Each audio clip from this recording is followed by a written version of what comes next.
Hi ಸ್ನೇಹಿತರೆ, welcome to India for IAS academy. ಇವತ್ತು commercial tax inspector 21 ಜನವರಿ 2024ರಲ್ಲಿ ಏನು ಕಮ್ಯುನಿಕೇಶನ್ ಪೇಪರ್ 2 ನಲ್ಲಿ ಕೊಟ್ಟಿದ್ದಾನೋ ಕಂಪ್ಯೂಟರ್ ಸಬ್ ಕ್ವಶನ್ಸ್ ಇವತ್ತು ಡಿಸ್ಕಸ್ ಮಾಡ್ತಾ ಹೋಗ್ತೀನಿ ನಾನು. Let's come to the first question, that is dash connect the two networks that use the different protocols ಅಂತ ಕೊಟ್ಟಿದ್ದಾರೆ. ಯಾವ ನೆಟ್ವರ್ಕ್ ಬೇರೆ ಬೇರೆ ಪ್ರೋಟೋಕಾಲ್ಸ್ ಯೂಸ್ ಮಾಡ್ಕೊಂಡು ಕೆಲಸ ಮಾಡುತ್ತೆ ಅಂತ ಕನೆಕ್ಟ್ ಮಾಡೋದು ಅಂತ ಯೂಸ್ ಮಾಡೋದು ಅಂತ ಕೇಳಿದ್ದಾರೆ. ಇದರಲ್ಲಿ 4 option gateway, bridge, hub ಮತ್ತು ಸ್ವಿಚ್ ಅಂತ ಕೊಟ್ಟಿರೋದು. First we are going to discuss the hub ಮತ್ತು ಸ್ವಿಚ್ ಬಗ್ಗೆ ಡಿಸ್ಕಸ್ ಮಾಡ್ತಾ ಹೋಗೋಣ. ಈ ಹಬ್ಬು ಮತ್ತು ಸ್ವಿಚ್ ಡಿವೈಸ್ಗಳಿದ್ದಲ್ಲ, ಈ 4 ಕೂಡ ನೆಟ್ವರ್ಕ್ ಡಿವೈಸ್ಗಳೇ, ಬೇರೆ ಏನಲ್ಲ. ಇದು ಒಂದು ಫಂಕ್ಷನಾಲಿಟಿ ಬೇರೆ ಬೇರೆ ಇರುತ್ತೆ ಅಷ್ಟೇ. ಈ ಹಬ್ಬು ಮತ್ತೆ ಈ ಸ್ವಿಚ್ ಎರಡು ಇದೆಯಲ್ಲ, ಎರಡನ್ನು ಕೂಡ ನಾವು ನೆಟ್ವರ್ಕಿಂಗ್ ಡಿವೈಸ್, ಸೆಂಟ್ರಲೈಸ್ಡ್ ಡಿವೈಸ್ ಆಗಿ ಬಳಕೆ ಮಾಡ್ತೀವಿ. ಈ ಹಬ್ಬನ್ನು ಕೂಡ ನಾವು ಎಷ್ಟೊಂದು ಕಂಪ್ಯೂಟರ್ ಕನೆಕ್ಟ್ ಮಾಡ್ಬೋದು. ಈ ಹಬ್ಬಲ್ಲಿ ಕೂಡ, ಈ ಸ್ವಿಚ್ ಅಲ್ಲೂ ಕೂಡ ನಾವು ಇಷ್ಟೊಂದು ಕಂಪ್ಯೂಟರ್ ಕನೆಕ್ಟ್ ಮಾಡ್ಬೋದು. ಇದರಲ್ಲಿ ನಾವು ಹಬ್ಗೆ ಕಂಪೇರ್ ಮಾಡಿಕೊಂಡ್ರೆ ಸ್ವಿಚ್ ಅಲ್ಲಿ more number of device we can connect compared ಹಬ್ಗೆಲ್ಲ ನಾವು ಕಂಪೇರ್ ಮಾಡ್ಕೊಂಡಾಗ ಸ್ವಿಚ್ ಅಲ್ಲಿ ಜಾಸ್ತಿ ನಂಬರ್ ಆಫ್ ಡಿವೈಸ್ ಗಳನ್ನ ಕನೆಕ್ಟ್ ಮಾಡ್ಬೋದು. ಆದ್ರೆ ಡಿಫ್ರೆನ್ಸ್ ಏನು ಅಂತಂದ್ರೆ, ಈ ಹಬ್ಬಲ್ಲಿ ಸಿಗ್ನಲ್ ಜಾಮ್ ಅನ್ನ ಅವಾಯ್ಡ್ ಮಾಡಕ್ ಆಗಲ್ಲ ಹಬ್ಬಲ್ಲಿ. ಆದ್ರೆ ಸ್ವಿಚ್ ಗಳಲ್ಲಿ ಸಿಗ್ನಲ್ ಜಾಮ್ ಅನ್ನ ಅವಾಯ್ಡ್ ಮಾಡಬಹುದು. ಹಾಗಾಗಿ ದೊಡ್ಡ ದೊಡ್ಡ ಕಂಪನಿಗಳೆಲ್ಲ ಸ್ವಿಚ್ ಯೂಸ್ ಮಾಡ್ತೇವೆ. ಯಾವಾಗ ಚಿಕ್ಕ ಚಿಕ್ಕ ನಂಬರ್ ಆಫ್ ಚಿಕ್ಕ ಕಂಪನಿಗಳಿಗೆ ನಾವು ಹಬ್ಬನ್ನು ಯೂಸ್ ಮಾಡ್ತೀವಿ, ಯಾಕಂದ್ರೆ ಸಿಗ್ನಲ್ ನ ಕಂಟ್ರೋಲ್ ಮಾಡಲ್ಲ, ಜಾಮ್ನ ಮಾಡ್ಬಿಡುತ್ತೆ ಸಿಗ್ನಲ್ಗಳನ್ನ. ಹಾಗಾಗಿ ನಾವು ಸ್ವಿಚ್ಗೆ ಹೋಗ್ತೀವಿ ನಾವು. That is the difference between hub ಮತ್ತೆ ಸ್ವಿಚ್. ಅದೇ ನಾವು ಬ್ರಿಡ್ಜ್ ಅಂತ ಬಂದಾಗ ಇಲ್ಲಿ bridge use to connect the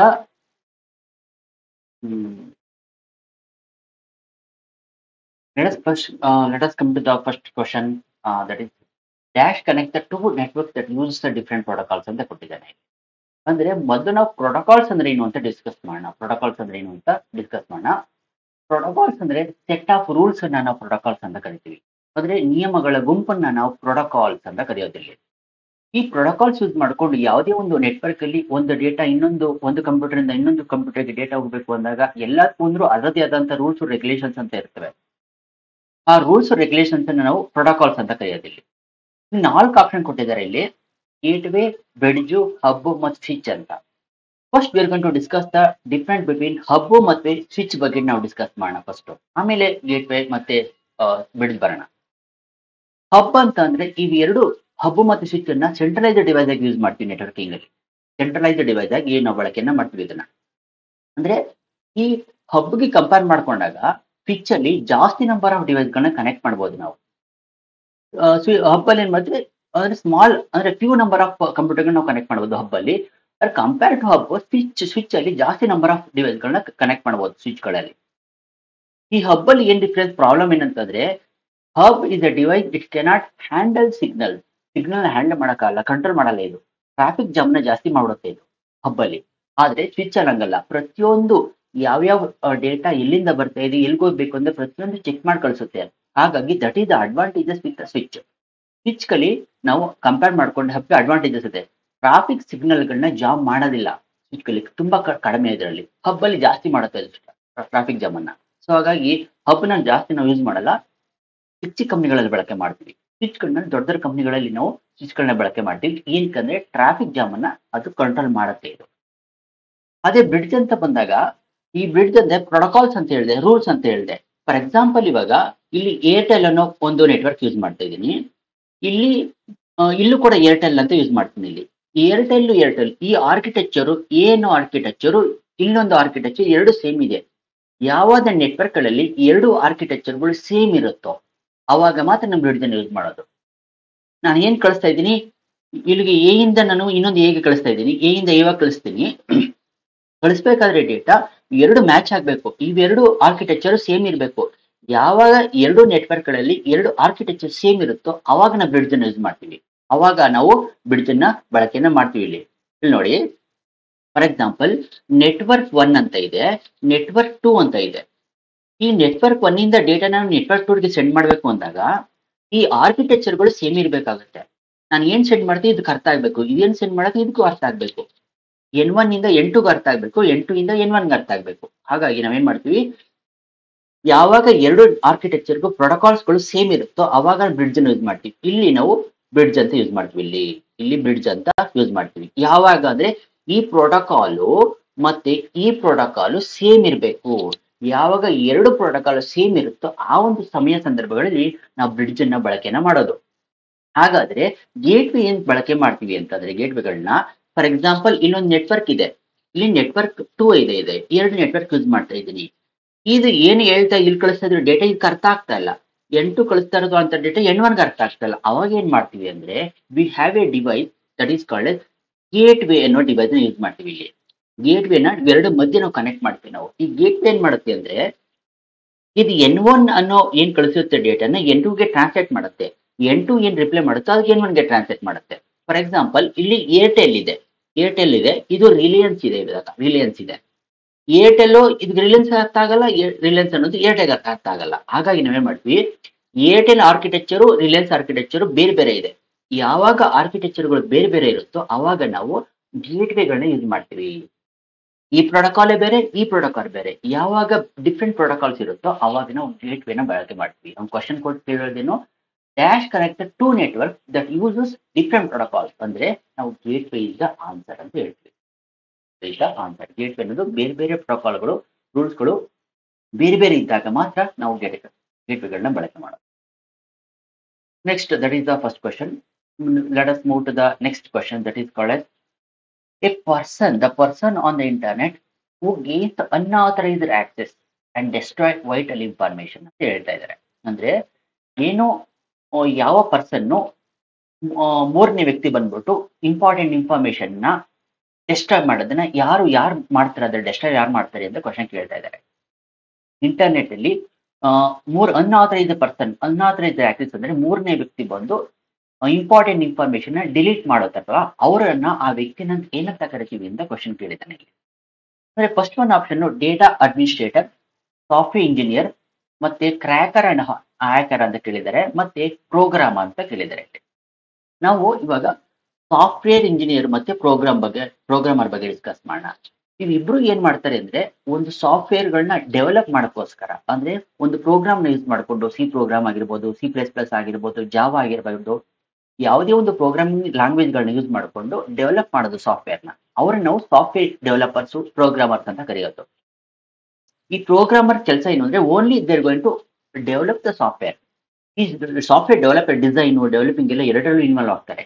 ಈ ಸಾಫ್ಟ್ವೇರ್ ಇಂಜಿನಿಯರ್ಗಳು ಡೆವಲಪ್ಮೆಂಟ್ ಅಲ್ಲೂ ಇನ್ವಾಲ್ವ್ಮೆಂಟ್ ಆಗ್ತಾರೆ, ಇವರು ಡಿಸೈನಿಂಗ್ ಅಲ್ಲೂ ಇನ್ವಾಲ್ವ್ಮೆಂಟ್ ಆಗ್ತಾರೆ, ಡಿಸೈನಿಂಗ್ ಮತ್ತೆ ಡೆವಲಪ್ಮೆಂಟ್ ಅಲ್ಲಿ ಇನ್ವಾಲ್ವ್ ಆಗ್ತಾರೆ. ಈ ಪ್ರೋಗ್ರಾಮರ್ ಕೆಲಸ ಏನು, ಓನ್ಲಿ ಡೆವಲಪ್ ಮಾಡೋದಷ್ಟೇ ಕೆಲಸ. That is the difference between ಪ್ರೋಗ್ರಾಮರ್ಗೂ ಮತ್ತೆ ಸಾಫ್ಟ್ವೇರ್ ಡೆವಲಪರು. ಈ ಸಾಫ್ಟ್ವೇರ್ ಡೆವಲಪರು ಡಿಸೈನು ಡೆವಲಪರ್ ಎರಡರಲ್ಲೂ ಇನ್ವಾಲ್ವ್ ಆಗ್ತಾರೆ. ಪ್ರೋಗ್ರಾಮರ್ ಕೆಲಸ ಅದಲ್ಲ. ಪ್ರೋಗ್ರಾಮರ್ ಕೆಲಸ only they are going to develop the software by using the high level programming language.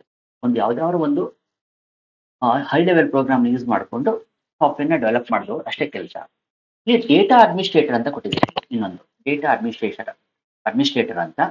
ಈ ಡೇಟಾ ಅಡ್ಮಿನಿಸ್ಟ್ರೇಟರ್ ಅಂತ ಅಂದ್ರೆ ನೋಡಿ, ಡೇಟಾ ಬೇಸ್ ಅಂತ ಕೊಟ್ಟಿದ್ದಾರೆ. ಡೇಟಾ ಬೇಸ್ ಅಂತ ಅಂದ್ರೆ ಕಲೆಕ್ಷನ್ ಆಫ್ ಡೇಟಾ ಅಂದ್ರೆ ಡೇಟಾ ಬೇಸ್ ಅಂತ ಕರಿತೀವಿ. ಫಾರ್ ಎಕ್ಸಾಂಪಲ್ ಇಲ್ಲಿ ಸರ್ವರ್ ಇದೆ, ಸರ್ವರ್ ಕಂಟೈನ್ ಇದು ಸರ್ವರ್, ಇದು ಸರ್ವರ್ ಅಂತ ಕರಿತೀವಿ ಇದನ್ನ, ಸರ್ವರ್ ಅಂತ. Server contains N number of information, lakh ಕೋಟಿ ಇನ್ಫಾರ್ಮೇಶನ್ ಅಲ್ಲಿ ಸ್ಟೋರ್ ಆಗಿರುತ್ತೆ ಡೇಟಾನ. ಈ ಡೇಟಾ ಸ್ಟೋರ್ ಆಗಿರ್ತಕ್ಕಂಥ ಸರ್ವರ್ ಸ್ಟೋರ್ ಆಗಿರ್ತಕ್ಕಂಥ ಡೇಟಾನ ಮ್ಯಾನೇಜ್ ಮಾಡಬೇಕು ಅಂದಾಗ ನಮ್ಗೆ ಒಬ್ಬ ವ್ಯಕ್ತಿ ಬೇಕಾಗುತ್ತೆ. ಆ ವ್ಯಕ್ತಿಯನ್ನ ನಾವು ಡೇಟಾ ಅಡ್ಮಿನಿಸ್ಟ್ರೇಟರ್ ಅಂತ ಕರಿತೀವಿ, ಅಥವಾ ಡೇಟಾ ಬೇಸ್ ಅಡ್ಮಿನಿಸ್ಟ್ರೇಟರ್ ಅಂತ ಕರಿತೀವಿ ಅದನ್ನ. ಡೇಟಾ ಬೇಸ್ ಅಡ್ಮಿನಿಸ್ಟ್ರೇಟರ್ ಕೆಲಸ ಅಂದ್ರೆ ಏನು ಅಂತಂದ್ರೆ, data base administrator they are going to manage the data store in the database. Database ಅಲ್ಲಿ ಅಥವಾ ಸರ್ವರ್ ಅಲ್ಲಿ ಏನ್ ಸ್ಟೋರ್ ಆಗಿರುತ್ತೋ ಅದನ್ನ ಮ್ಯಾನೇಜ್ ಮಾಡೋಕ್ಕೋಸ್ಕರ ನಾವು ಡೇಟಾಬೇಸ್ ಅಡ್ಮಿನಿಸ್ಟ್ರೇಟರ್ ಯೂಸ್ ಮಾಡ್ತೀವಿ, ಆ ಕೆಲಸವನ್ನ ಮಾಡ್ತಾ ಇರ್ತಾರೆ. ಇನ್ನು ಕ್ರ್ಯಾಕರ್ಸ್ ಮತ್ತೆ ಹ್ಯಾಕರ್ಸ್ ಅಂತ ಬಂದಾಗ ಇವರು ಅನ್ಆಥರೈಸ್ ಪರ್ಸನ್ಗಳು, ನಾವು ಸೈಬರ್ ಕ್ರೈಮ್ ಅಂತ ಹೇಳ್ತೀವಲ್ಲ, ಆ ಸೈಬರ್ ಕ್ರೈಮ್ ಅನ್ನ ಯಾರು ಮಾಡ್ತಾರೆ ಅಂದ್ರೆ unauthorise person, third party, unknown unauthorise ಪರ್ಸನ್ಗಳು ಮಾಡ್ತಾರೆ. ಅವ್ರ ಕೆಲಸ ಏನು ಅಂತಂದ್ರೆ ಅವರು ಒಂದಲ್ಲ ಒಂದು ಇಂಡೈರೆಕ್ಟ್ ಆಗಿ ಬಂದು ಇಂಪಾರ್ಟೆಂಟ್ ಡೇಟಾನ, ವೈಟಲ್ ಇನ್ಫಾರ್ಮೇಶನ್ ಅಂದ್ರೆ ಏನು ಅಂದ್ರೆ ವೈಟಲ್ ಡೇಟಾ ಇಂಪಾರ್ಟೆಂಟ್ ಇನ್ಫಾರ್ಮೇಶನ್ ಅಂತ. ಇಂಪಾರ್ಟೆಂಟ್ ಡೇಟಾನ ಕದಿಯೋದು, ಡೆಸ್ಟ್ರಾಯ್ ಮಾಡೋದು, ಡಿಲೀಟ್ ಮಾಡೋದು, ಆ ಕೆಲಸ ಯಾರು ಮಾಡ್ತಾರೆ ಅಂದ್ರೆ ಹ್ಯಾಕರ್ಸ್ ಮತ್ತೆ ಕ್ರ್ಯಾಕರ್ಗಳು ಮಾಡ್ತಾರೆ. So as per the question ಏನಂದ್ರೆ ಮೂರನೇ ವ್ಯಕ್ತಿ ಬಂದು ಇಂಪಾರ್ಟೆಂಟ್ ಇನ್ಫಾರ್ಮೇಶನ್ ನ ಡಿಲೀಟ್ ಮಾಡೋರು ಯಾರು ಅಥವಾ ಕದಿಯೋದು ಯಾರು, ಡೆಸ್ಟ್ರಾಯ್ ಮಾಡೋರು ಯಾರು ಅಂದ್ರೆ ಈ ಹ್ಯಾಕರ್ಸ್ ಮತ್ತೆ ಕ್ರ್ಯಾಕರ್ಸ್ಗಳು. So answer is C, hackers ಮತ್ತೆ ಕ್ರ್ಯಾಕರ್ಗಳು. Answer is for the second question answer. I hope you understand. Next third question ಹೋಗೋಣ. ಇಲ್ಲಿ third question, which of the following is not a search engine ಅಂತ ಕೇಳಿದ್ದಾನೆ. ಹಾಗಾದ್ರೆ search engine ಅಂದ್ರೆ ಏನೋ ತಿಳ್ಕೊಳ್ಳೋಣ. ಈಗ ವೆಬ್ ಬ್ರೌಸರ್ ಕೇಳಿರ್ತಾರೆ ನೀವು, ಮೈಕ್ರೋಸಾಫ್ಟ್ ಎಡ್ಜ್ ಅಂತ ಕೇಳಿರ್ತೀರಾ, ಫೈರ್ ಫಾಕ್ಸ್ ಅಂತ ಕೇಳಿರ್ತೀರಾ, ಆಮೇಲೆ ಸಫಾರಿ ಅಂತ ಕೇಳಿರ್ತೀರಾ, ಮತ್ತೆ ಗೂಗಲ್ ಕ್ರೋಮ್ ಅಂತ ಕೇಳಿರ್ತಾರೆ, ಇವೆಲ್ಲ ಕ್ರೋಮಿಯಂ ಅಂತ ಕೇಳಿರ್ತಾರೆ. ಇವೆಲ್ಲ ಸರ್ಚ್ ಇಂಜಿನ್ಗಳಲ್ಲವೇ, ಇದೆಲ್ಲ ವೆಬ್ ಬ್ರೌಸರ್ಗಳು. ಈ ವೆಬ್ ಬ್ರೌಸರ್ಗಳನ್ನ ಯೂಸ್ ಮಾಡಿಕೊಂಡು ವೆಬ್ ಬ್ರೌಸರ್ ಅಂತ ಕರಿತೀವಿ ಇದನ್ನ. ಈ ವೆಬ್ ಬ್ರೌಸರ್ ಯೂಸ್ ಮಾಡಿಕೊಂಡು ಇಲ್ಲಿ ಸರ್ವರ್ ಇರುತ್ತೆ, ವೆಬ್ ಬ್ರೌಸರ್ ಸರ್ವರ್ ಇರತಕ್ಕಂಥ ಡೇಟಾ ಆಕ್ಸೆಸ್ ಮಾಡಬೇಕು ಅಂದಾಗ ವೆಬ್ ಬ್ರೌಸರ್ಗಳು ನೀವು ಯೂಸ್ ಮಾಡಲೇಬೇಕು. ವೆಬ್ ಬ್ರೌಸರ್ ಅನ್ನೋದು ಅಪ್ಲಿಕೇಶನ್, ಸಾಫ್ಟ್ವೇರ್ ಅಪ್ಲಿಕೇಶನ್ಗಳು. ಇದೆಲ್ಲ ಸಾಫ್ಟ್ವೇರ್ ಅಪ್ಲಿಕೇಶನ್ಗಳು. ಈ ಸಾಫ್ಟ್ವೇರ್ ಅಪ್ಲಿಕೇಶನ್ ಯೂಸ್ ಮಾಡಿಕೊಂಡು ನೀವು ಸರ್ವರ್ ಇಂದ ಡೇಟಾ ಆಕ್ಸೆಸ್ ಮಾಡ್ತಾ ಹೋಗ್ತೀವಿ. ಇಲ್ಲಿ ಸರ್ಚ್ ಇಂಜಿನ್ ಅಂದ್ರೆ ಏನಂದ್ರೆ, ಸರ್ಚ್ ಇಂಜಿನ್ ನಾವು ವೆಬ್ ಬ್ರೌಸರ್ ಇಂಪ್ಲಿಮೆಂಟ್ ಮಾಡಿರ್ತೀವಿ. ನಾವು ವೆಬ್ ಬ್ರೌಸರ್ ಇಂಪ್ಲಿಮೆಂಟ್ ಮಾಡಿಲ್ಲ ಅಂದ್ರೆ you cannot search the data from the server ಇಂದ ಡೇಟಾ ನಿನ್ನ ಆಕ್ಸೆಸ್ ಮಾಡೋಕ್ಕಾಗಲ್ಲ.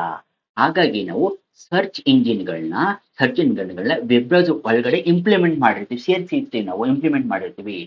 ಆ ವೆಬ್ ಬ್ರೌಸರ್ಗಳನ್ನ ಯೂಸ್ ಮಾಡಿಕೊಂಡು ನಾವು ಡೇಟಾ ಆಕ್ಸೆಸ್ ಮಾಡ್ತಾ ಹೋಗ್ತೀವಿ. ಸರ್ಚ್ ಇಂಜಿನ್ ಅಂದ್ರೆ ಏನು ಅಂದ್ರೆ, search engine is used to access the data from the server ಅಂತ ಅರ್ಥ. ಬೈ ಯೂಸಿಂಗ್ ದ ವೆಬ್ ಬ್ರೌಸರ್ನ ಬಳಕೆ ಮಾಡಿಕೊಂಡು ನಾವು ಆಕ್ಸೆಸ್ ಮಾಡ್ತಾ ಹೋಗ್ತೀವಿ. ಇಲ್ಲಿ ವೆಬ್ ಬ್ರೌಸರ್ಗೆ ಎಕ್ಸಾಂಪಲ್ ಏನೇನು, ಫೈರ್ ಫಾಕ್ಸ್ ಅಂತ ಬರುತ್ತೆ. ಫಾರ್ ಎಕ್ಸಾಂಪಲ್ ಫೈರ್ ಫಾಕ್ಸ್ ಅಂತ, ಕ್ರೋಮಿಯಂ ಅಂತ ಬರುತ್ತೆ, ಕ್ರೋಮಿಯಂ ಅಂತ ಕೇಳಿರ್ಬೋದು ನೀವು. ಗೂಗಲ್ ಕ್ರೋಮ್ ಅಂತ ಬರುತ್ತೆ, ಸಫಾರಿ ಅಂತ ಬರುತ್ತೆ, ಮೈಕ್ರೋಸಾಫ್ಟ್ ಎಡ್ಜ್ ಅಂತ ಬರುತ್ತೆ. ಇವೆಲ್ಲ ವೆಬ್ ಬ್ರೌಸರ್ಗಳಂತ ಕರಿತೀವಿ. ವೆಬ್ ಸರ್ವರ್ ಅಂದ್ರೆ ಸರ್ವರ್ ಅಂದ್ರೆ they are going to provide the service to the web browser. ಸರ್ವಿಸ್ಗೆ ನಾವು ವೆಬ್ ಬ್ರೌಸರ್ಗೆ ಸರ್ವಿಸ್ ಪ್ರೊವೈಡ್ ಮಾಡೋರು ಯಾರು ಅಂದ್ರೆ ನಾವು ಸರ್ವರ್ಗಳು ಪ್ರೊವೈಡ್ ಮಾಡ್ತಾವೆ. ಗೂಗಲ್, ಯಾಹೂ, ಬಿಂಗ್ ಅನ್ನೋದು ಸರ್ಚ್ ಇಂಜಿನ್ಗಳು. These search engines are implemented in the web browser. ಅವ್ರು ಏನ್ ಮಾಡ್ತೀವಿ, ಯೂಸ್ ಮಾಡ್ಕೊಂಡು ಏನ್ ಮಾಡುತ್ತೆ, ನಾವು ಡೇಟಾನ ಆಕ್ಸೆಸ್ ಮಾಡ್ತಾ ಹೋಗ್ಬೋದು. ಗೂಗಲ್ಲು, ಯಾಹೂ ಬರುತ್ತೆ, ಬಿಂಗ್ ಅಂತ ಬರುತ್ತೆ, ask.com ಅಂತ ಬರುತ್ತೆ, ಡಕ್ ಗೋ ಅಂತ ಬರುತ್ತೆ. ಇವೆಲ್ಲ ನಾವು ಏನಂತ ಕರಿತೀವಿ, ಸರ್ಚ್ ಇಂಜಿನ್ ಅಂತ ಕರೆಯೋದು ಇದನ್ನ. ಗೂಗಲ್ಲು, ಯಾಹೂ, ಬಿಂಗು, ask.com ಅಂತ ಬರುತ್ತೆ, ಆಮೇಲೆ ಡಕ್ ಗೋ ಅಂತ ಬರುತ್ತೆ. ಇವೆಲ್ಲ ನಾವು ಸರ್ಚ್ ಇಂಜಿನ್ ಅಂತ ಕರೆಯೋದು. ಈ ಸರ್ಚ್ ಇಂಜಿನ್ ಯೂಸ್ ಮಾಡಿಕೊಂಡು ನಾವು ಡೇಟಾ ಆಕ್ಸೆಸ್ ಮಾಡ್ತಾ ಹೋಗ್ತೀವಿ. ಹಾಗಾಗಿ ಹೇಳಿರೋ question, which of the following is not a search engine ಅಂತ ಕೇಳ್ತೇವೆ. ಗೂಗಲ್ ಇದೆ ಸರ್ಚ್ ಇಂಜಿನ್, ಯಾಹೂ ಇದೆ ಸರ್ಚ್ ಇಂಜಿನ್, ಬಿಂಗ್ ಇದೆ ಸರ್ಚ್ ಇಂಜಿನ್. ಸಫಾರಿ ಅನ್ನೋದು ಸರ್ಚ್ ಇಂಜಿನ್ ಅಲ್ಲ, ಇದು ವೆಬ್ ಬ್ರೌಸರ್. ಇದು ವೆಬ್ ಬ್ರೌಸರ್. ಇದು ಹಾಗಾದ್ರೆ answer, this is the answer for the respect question. Third ಕ್ವಶನ್ಗೆ ಆನ್ಸರ್ ಇದೆ. ನೆಕ್ಸ್ಟ್ ಫೋರ್ತ್ ಕ್ವಶನ್ಗೆ ಮೂವ್ ಆಗೋಣ. Fourth, protocols. Which protocol use to retrieve the email from the server ಅಂತ. ಕಂಪ್ಯೂಟರ್ ಇಂದ ಹೆಂಗೆ ಆಕ್ಸೆಸ್ ಮಾಡ್ತೀರಾ ಇಮೇಲ್ ಅಂತ ಕೊಟ್ಟಿದ್ದಾರೆ. ಪ್ರೋಟೋಕಾಲ್ಸ್ ಅಂದ್ರೆ ಆಲ್ರೆಡಿ ಮಾತಾಡಿದ್ದೀನಿ. ಪ್ರೋಟೋಕಾಲ್ಸ್ ಅಂದ್ರೆ ಸೆಟ್ ಆಫ್ ರೂಲ್ಸ್ ಅಂತ. ಯಾವುದೇ ಒಂದು ಡೇಟಾ ಒಂದು ಕಂಪ್ಯೂಟರ್ ಇಂದ ಇನ್ನೊಂದು ಕಂಪ್ಯೂಟರ್ ಆಕ್ಸೆಸ್ ಮಾಡಬೇಕು ಅಂದಾಗ, ಡೌನ್ಲೋಡ್ ಮಾಡಬೇಕು ಅಂದಾಗ, ಏನೇ ಇನ್ಫಾರ್ಮೇಶನ್ ಪರ್ಫಾರ್ಮ್ ಮಾಡಬೇಕು, ಆಪರೇಷನ್ ಪರ್ಫಾರ್ಮ್ ಮಾಡಬೇಕು ಅಂದಾಗ ಅದರದೇ ಆದಂತಹ ಪ್ರೋಟೋಕಾಲ್ಸ್ ನ ಬಳಕೆ ಮಾಡ್ಕೊಳ್ಳಿ. ಇಷ್ಟು ಒಂದು 100 ಪ್ರೋಟೋಕಾಲ್ಸ್ ಬರುತ್ತೆ ನಿಮಗೆ ನಾರ್ಮಲ್ ಆಗಿ. As per the question, first option ಏನ್ ಕೊಟ್ಟಿದ್ದಾನೆ, ಕ್ವಶನ್ಗೆ ತಕ್ಕಾಗೆ HTTP ಅಂತ ಕೊಟ್ಟಿದ್ದಾನೆ, ಹೈಪರ್ ಟೆಕ್ಸ್ಟ್ ಟ್ರಾನ್ಸ್ಫರ್ ಪ್ರೋಟೋಕಾಲ್ ಅಂತ. ಈ ಹೈಪರ್ ಟೆಕ್ಸ್ಟ್ ಟ್ರಾನ್ಸ್ಫರ್ ಪ್ರೋಟೋಕಾಲ್ ಅನ್ನೋದು protocol that use to access the data from the server. Internet ಮುಖಾಂತರ ನೀವು ಡೇಟಾನ ಆಕ್ಸೆಸ್ ಮಾಡಬೇಕು ಅಂದಾಗ ನಿಮ್ಗೆ ಯಾರು ಸಪೋರ್ಟ್ ಮಾಡ್ತಾರೆ, HTTP ಸಪೋರ್ಟ್ ಮಾಡುತ್ತೆ. HTTP is a protocol that used to access the data. ಡೇಟಾನ ಆಕ್ಸೆಸ್ ಮಾಡಬೇಕು ಅಂದಾಗ ಇಂಟರ್ನೆಟ್ ಮುಖಾಂತರ ನೀವು ಈ ಪ್ರೋಟೋಕಾಲ್ ಸಪೋರ್ಟ್ ಮಾಡುತ್ತೆ. SM, simple mail transfer protocol ಅಂತ ಕೊಟ್ಟಿದ್ದಾನೆ. ಸಿಂಪಲ್ ಮೇಲ್ ಟ್ರಾನ್ಸ್ಫರ್ ಪ್ರೋಟೋಕಾಲ್ ಅಂತ, ನೀವು ಒಂದು ಕಂಪ್ಯೂಟರ್ ಇಂದ ಇನ್ನೊಂದು ಕಂಪ್ಯೂಟರ್ಗೆ ಅಥವಾ ಒಂದು ಪರ್ಸನ್ ಇಂದ ಇನ್ನೊಂದು ಪರ್ಸನ್ಗೆ ನೀವು ಮೇಲ್ ಸೆಂಡ್ ಮಾಡಬೇಕು ಅಂದಾಗ ಯಾರು ಸಪೋರ್ಟ್ ಮಾಡ್ತಾರೆ ಅಂದ್ರೆ ಈ SMTP ಯೂಸ್ ಮಾಡ್ತಾ ಹೋಗ್ತೀವಿ. ಸಿಂಪಲ್ ಮೇಲ್ ಟ್ರಾನ್ಸ್ಫರ್ ಪ್ರೋಟೋಕಾಲ್ ಇದೇನ್ ಮಾಡುತ್ತೆ, ಒಂದು ಕಂಪ್ಯೂಟರ್ ಇಂದ ಅಥವಾ ಒಬ್ಬ ಪರ್ಸನ್ ಇಂದ ಇನ್ನೊಬ್ಬ ಪರ್ಸನ್ಗೆ ಮೇಲ್ಗಳನ್ನ ಸೆಂಡ್ ಮಾಡಬೇಕು ಅಂದಾಗ ಸಪೋರ್ಟ್ ಮಾಡುತ್ತೆ. ಇವಾಗ ನೋಡಿ, ಮೇಲ್ ಅನ್ನ ಸೆಂಡ್ ಮಾಡ್ಬಿಟ್ಟೆ. ಇವಾಗ ಫಾರ್ ಎಕ್ಸಾಂಪಲ್ ಒಂದು ಡೇಟಾನ ಮೇಲ್ ಸೆಂಡ್ ಮಾಡಿದ್ದೇನೆ. ಇವಾಗ ಸೆಂಡ್ ಮಾಡಾದ್ಮೇಲೆ ಆ ಸೆಂಡ್ ಮಾಡಿರ್ತಕ್ಕಂಥ ಡೇಟಾನ ಡೌನ್ಲೋಡ್ ಮಾಡ್ಕೋಬೇಕಲ್ಲ, ಅದನ್ನ ರಿಟ್ರೈವ್ ಮಾಡ್ಬೇಕಲ್ಲ. ನಾನು ವಿಡಿಯೋ ಅಟ್ಯಾಚ್ ಮಾಡಿದ್ದೀನಿ, ಆಡಿಯೋ ಅಟ್ಯಾಚ್ ಮಾಡಿದ್ದೀನಿ, ಒಂದು ಡಾಕ್ಯುಮೆಂಟ್ ಅಟ್ಯಾಚ್ ಮಾಡಿದ್ದೀನಿ. ಇವಾಗ ಆ ಡಾಕ್ಯುಮೆಂಟ್ ನಾನು ಕಳಿಸಿದ್ದೀನಿ. ಕಳಿಸ್ಬೇಕು ಅಂದ್ರೆ ಯಾರು ಸಪೋರ್ಟ್ ಮಾಡ್ತಾರೆ? S M T P support ಮಾಡುತ್ತೆ. ಕಳಿಸಿರ್ತಕ್ಕಂಥ ಡೇಟಾನ ರಿಸೀವ್ ಮಾಡ್ಕೋಬೇಕು ಅಂದಾಗ, ಡೌನ್ಲೋಡ್ ಮಾಡ್ಕೋಬೇಕು ಅಂದಾಗ ನಿನ್ಗೆ ಯಾರು ಸಪೋರ್ಟ್ ಮಾಡ್ತಾರೆ ಅಂದ್ರೆ ಈ POP ಸಪೋರ್ಟ್ ಮಾಡುತ್ತೆ. POP, post office protocol version 3 ಅಂತ. ಈ POP ಪ್ರೋಟೋಕಾಲ್ಗಳು ಏನ್ ಮಾಡುತ್ತೆ? Use to download, use to receive the email ಅಂತ ಅರ್ಥ. ಆ, ಹಾಗಾದ್ರೆ answer is third one is answer. Retry ಮಾಡೋಕ್ಕೋಸ್ಕರ ಇಮೇಲ್ ನ ಕಳ್ಸೋಗೊಬ್ರು, ರಿಟ್ರೈ ಮಾಡೋಕೊಬ್ರು. ರಿಟ್ರೈ ಮಾಡಕ್ ಯಾರು ಯೂಸ್ ಮಾಡ್ತಾರೆ ಅಂದ್ರೆ POP ಅನ್ನೋದು ನಮ್ಗೆ ಹೆಲ್ಪ್ ಮಾಡುತ್ತೆ. POP3 ಅನ್ನೋದು. ಈ ಫೋರ್ತ್ ಆಪ್ಷನ್ ಏನು ಯಾವುದು ಇಲ್ಲ, that is the wrong one. Don't worry, ಇದು ಯಾವುದು ಆ ತರ ಯಾವ್ದು ಇಲ್ಲ. ಪಾಯಿಂಟ್ ಆಫ್ ಪ್ರೆಸೆನ್ಸ್ ಅಂತ ಯಾವುದು ನಿಮ್ಗೆ ಆಪ್ಷನ್ ಇಲ್ಲ ಪ್ರೋಟೋಕಾಲ್ಗಳಲ್ಲಿ. ಈ 3 ಆಪ್ಷನ್ಗಳಲ್ಲಿ ನಿಮಗೆ POP3 ಅನ್ನೋದು ರೈಟ್ ಆಪ್ಷನ್. ಇಮೇಲ್ ನ ಡೌನ್ಲೋಡ್ ಮಾಡೋಕ್ಕೋಸ್ಕರ, ಇಲ್ಲ ರಿಟ್ರೈವ್ ಮಾಡೋಕ್ಕೋಸ್ಕರ ಬಳಕೆ ಮಾಡ್ತೀವಿ. So that is POP3 is the right option.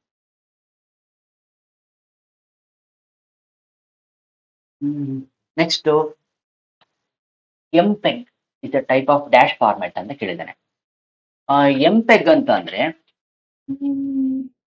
ಬೇರೆ ಬೇರೆ ಪ್ರತಿಯೊಂದಕ್ಕೂ ಮೂವಿ ಪ್ಲೇಯರ್ ಎಕ್ಸ್ಪರ್ಟ್ ಗ್ರೂಪ್ ಅಂತ ಕರಿತೀವಿ. MPEG ಅಂತ full form movie player expert group ಅಂತ. ಇದು ಏನ್ ಯೂಸ್ ಮಾಡ್ತೀವಿ, ಯಾವ ಫಾರ್ಮ್ಯಾಟ್ ಅಲ್ಲಿ ಸೇವ್ ಮಾಡ್ತೀವಿ ಅಂತ ಕೇಳಿದ್ದೇನೆ ಕ್ವಶನ್ ಇದೆ. ಇಲ್ಲಿ 4 ಆಪ್ಷನ್ ಇದೆ: ಇಮೇಜು, ಟೆಕ್ಸ್ಟ್, ಆಡಿಯೋ, ವಿಡಿಯೋ ಅಂತ. ಇಮೇಜ್ ಅಂತ ಬಂದಾಗ ಪಿಕ್ಚರ್ಗಳಂತ ಅರ್ಥ. ಪಿಕ್ಚರ್ಗಳನ್ನ ಫಾರ್ ಎಕ್ಸಾಂಪಲ್ ನಾವು ಯಾವ ಫಾರ್ಮ್ಯಾಟ್ ಅಲ್ಲಿ ನಾವು ಡೌನ್ಲೋಡ್ ಮಾಡ್ಕೊಳ್ತೀವಿ, ಸೇವ್ ಮಾಡ್ತೀವಿ ಅಂದ್ರೆ ಜಿಫ್ ಅಂತ ಬರುತ್ತೆ. ಜಿಫ್ ಫಾರ್ಮ್ಯಾಟ್ ಅಲ್ಲಿ ಮಾಡ್ತೀವಿ. PNG ಅಂತ ಬರುತ್ತೆ. ಈ ಫಾರ್ಮ್ಯಾಟ್ ಅಲ್ಲಿ ನಾವು ಇಮೇಜ್ಗಳನ್ನ ಸೇವ್ ಮಾಡ್ತಾ ಹೋಗ್ತೀವಿ. ಜಿಫ್, JPEG ಅಂತ ಬರುತ್ತೆ. ಇನ್ನೊಂದು ಯಾವುದು JPEG ಅಂತ ಬರುತ್ತೆ. JPEG ಅಂತ.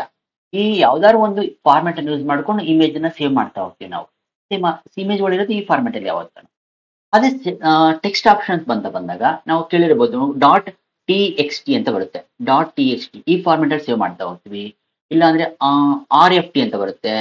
RFT ಅಂತ ಬರುತ್ತೆ. RFT ಅಂತ ಈ ಫಾರ್ಮ್ಯಾಟ್ ಅಲ್ಲಿ ಸೇವ್ ಮಾಡ್ತಾ ಹೋಗ್ತೀವಿ ನಾವು. RFT ಫಾರ್ಮ್ಯಾಟ್ ಅಲ್ಲಿ, ಇಲ್ಲ TXT ಫಾರ್ಮ್ಯಾಟ್ ಅಲ್ಲಿ ಸೇವ್ ಮಾಡ್ತಾ ಹೋಗ್ತೀವಿ. ಆಡಿಯೋಗಳನ್ನ ನಾವು ವೇವ್ ಫಾರ್ಮ್ಯಾಟ್ ಅಲ್ಲಿ ಸೇವ್ ಮಾಡ್ತೀವಿ. .wave ಅಂತ ಯೂಸ್ ಮಾಡ್ತೀವಿ. .wave ಅಂತ, ವೇವ್ ಅಂತ ಈ ಫಾರ್ಮ್ಯಾಟ್ ಅಲ್ಲಿ ಸೇವ್ ಮಾಡ್ತೀವಿ. ಆದ್ರೆ ವಿಡಿಯೋಗಳನ್ನ .MPEG ಅಲ್ಲಿ ಯೂಸ್ ಮಾಡ್ತೀವಿ. MPEG ಅಲ್ಲಿ ನಾವು ಸೇವ್ ಮಾಡ್ತಾ ಹೋಗ್ತೀವಿ ಫಾರ್ಮ್ಯಾಟ್ ಅಲ್ಲಿ. ಹಾಗಾಗಿ ಗಿವನ್ ಆಪ್ಷನ್ MPEG ಅನ್ನು ಯಾವ is a type of dash format ಅಂತ ಕರಿತೀವಿ. ಅದು ವಿಡಿಯೋ ಫಾರ್ಮ್ಯಾಟ್ ಅಲ್ಲಿ ಸೇವ್ ಮಾಡಬೇಕು ಅಂದಾಗ MPEG ಅನ್ನ ಬಳಕೆಯನ್ನ ಮಾಡ್ತೀವಿ. ಅಂದ್ರೆ fourth option is the right answer. Fourth option is the right answer. ಇವತ್ತಿನ ಟೆಕ್ನಾಲಜಿನಲ್ಲಿ, ಇವತ್ತಿನ ದಿನಗಳಲ್ಲಿ MPEG ಅನ್ನ ಆಡಿಯೋಗೂ ಬಳಕೆ ಮಾಡ್ತೀವಿ, ವಿಡಿಯೋಗೂ ಬಳಕೆ ಮಾಡ್ತೀವಿ. ನಾವು ಸ್ಪೆಸಿಫಿಕ್ ಆಗಿ ಹೇಳ್ಬೇಕು ಅಂದಾಗ ವಿಡಿಯೋ, ಬಟ್ ಇವತ್ತಿನ ಟೆಕ್ನಾಲಜಿನಲ್ಲಿ ಎರಡಕ್ಕೂ ಬಳಕೆ ಮಾಡ್ತೀವಿ. MPEG ಅನ್ನ ಆಡಿಯೋ, ವಿಡಿಯೋ ಎರಡಕ್ಕೂ ಸಪೋರ್ಟ್ ಮಾಡ್ತಾ ಇದೆ. ಯಾವುದು MPEG. That is the answer is fourth one is the answer. The fifth question.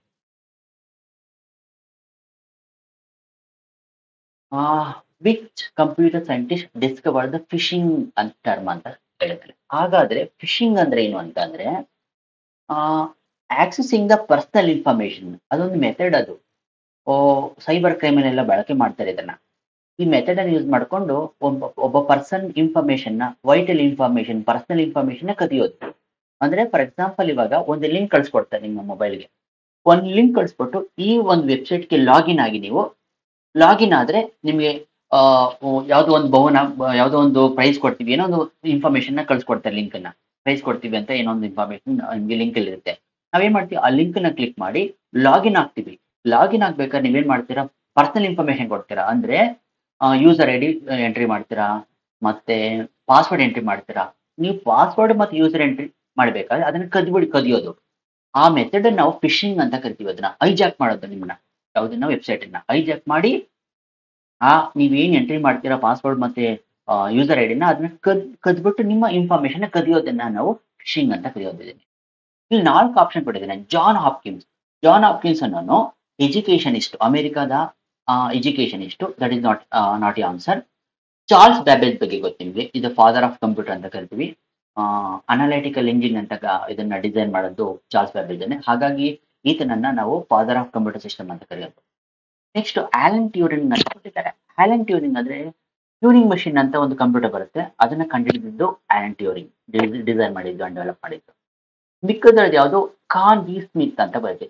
Corn B Smith ಅನ್ನೋನು ಫಿಶಿಂಗ್ ಅನ್ನೋ ಟರ್ಮ್ ಅನ್ನ ಫಸ್ಟ್ ಮೊದಲನೇ ಬಾರಿ ಬಳಕೆ ಮಾಡ್ತಾನೆ. ಹಾಗಾಗಿ answer for the sixth question ಅಂದ್ರೆ Khan B Smith. Second option is the answer. Phishing ಅಂತ ಗೊತ್ತಿರಬೇಕು ನಿಮಗೆ. ಫಿಶಿಂಗ್ ಅಂದ್ರೆ ಏನು ಅಂತ. ಅಂದ್ರೆ ಒಂದು ವೆಬ್ಸೈಟ್ ನ ಹೈಜಾಕ್ ಮಾಡೋದು. ನೀವು ಒಂದು ಲಿಂಕ್ ನ ಕಳಿಸ್ಬಿಟ್ಟು ನೀವು ಎಂಟ್ರಿ ಮಾಡ್ಬೇಕಾದ್ರೆ ಪಾಸ್ವರ್ಡ್ ಮತ್ತು ಯೂಸರ್ ಐಡಿನ ಎಂಟ್ರಿ ಮಾಡ್ಬೇಕಾದ್ರೆ ಆ ಪಾಸ್ವರ್ಡ್ ಮತ್ತು ಯೂಸರ್ ಐಡಿನ ಕದಿಯೋದು. ಕದ್ಬಿಟ್ಟು ನಿಮ್ಮ ಇನ್ಫಾರ್ಮೇಶನ್ನ ಒಂದು ಪರ್ಸನಲ್ ಇನ್ಫಾರ್ಮೇಶನ್ನ ಡೆಸ್ಟ್ರಾಯ್ ಮಾಡೋದು, ಕದಿಯೋದನ್ನ ನಾವು ಫಿಶಿಂಗ್ ಅಂತ ಕರೀತೀವಿ. That is the as per the given question B is the answer. Khan B Smith ಅನ್ನೋದು ಆನ್ಸರ್. ಸೆವೆಂತ್ ಕ್ವಶನ್ ನಿಮಗೆ ಎ ಕೀ ಲಾಗರ್ ಇದೆ typical example for the dash ಅಂತ ಇದೆ ಇಲ್ಲಿ. Option Trojan horse, spyware, worm ಮತ್ತೆ logic bomb ಅಂತ ಕೊಟ್ಟಿದ್ದಾರೆ. ಹಾಗಾದ್ರೆ ಟ್ರಾಜನ್ ಅಂದ್ರೆ ಇನ್ನು ಫುಲ್ ಆಕ್ಚುಲಿ ಟ್ರಾಜನ್ ಅಂತ ಅಂದ್ರೆ ಅದ್ ಫುಲ್ ನೇಮು ಟ್ರಾಜನ್ ಹಾರ್ಸ್ ಅಂತ ಕರಿತೀವಿ.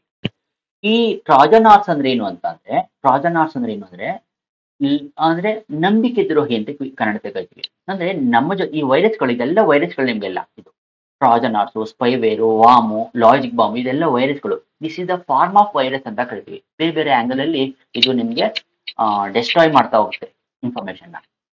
ಟ್ರಾಜನ್ ಹಾರ್ಸ್ ಅನ್ನೋದು ವೈರಸ್ ಇದು.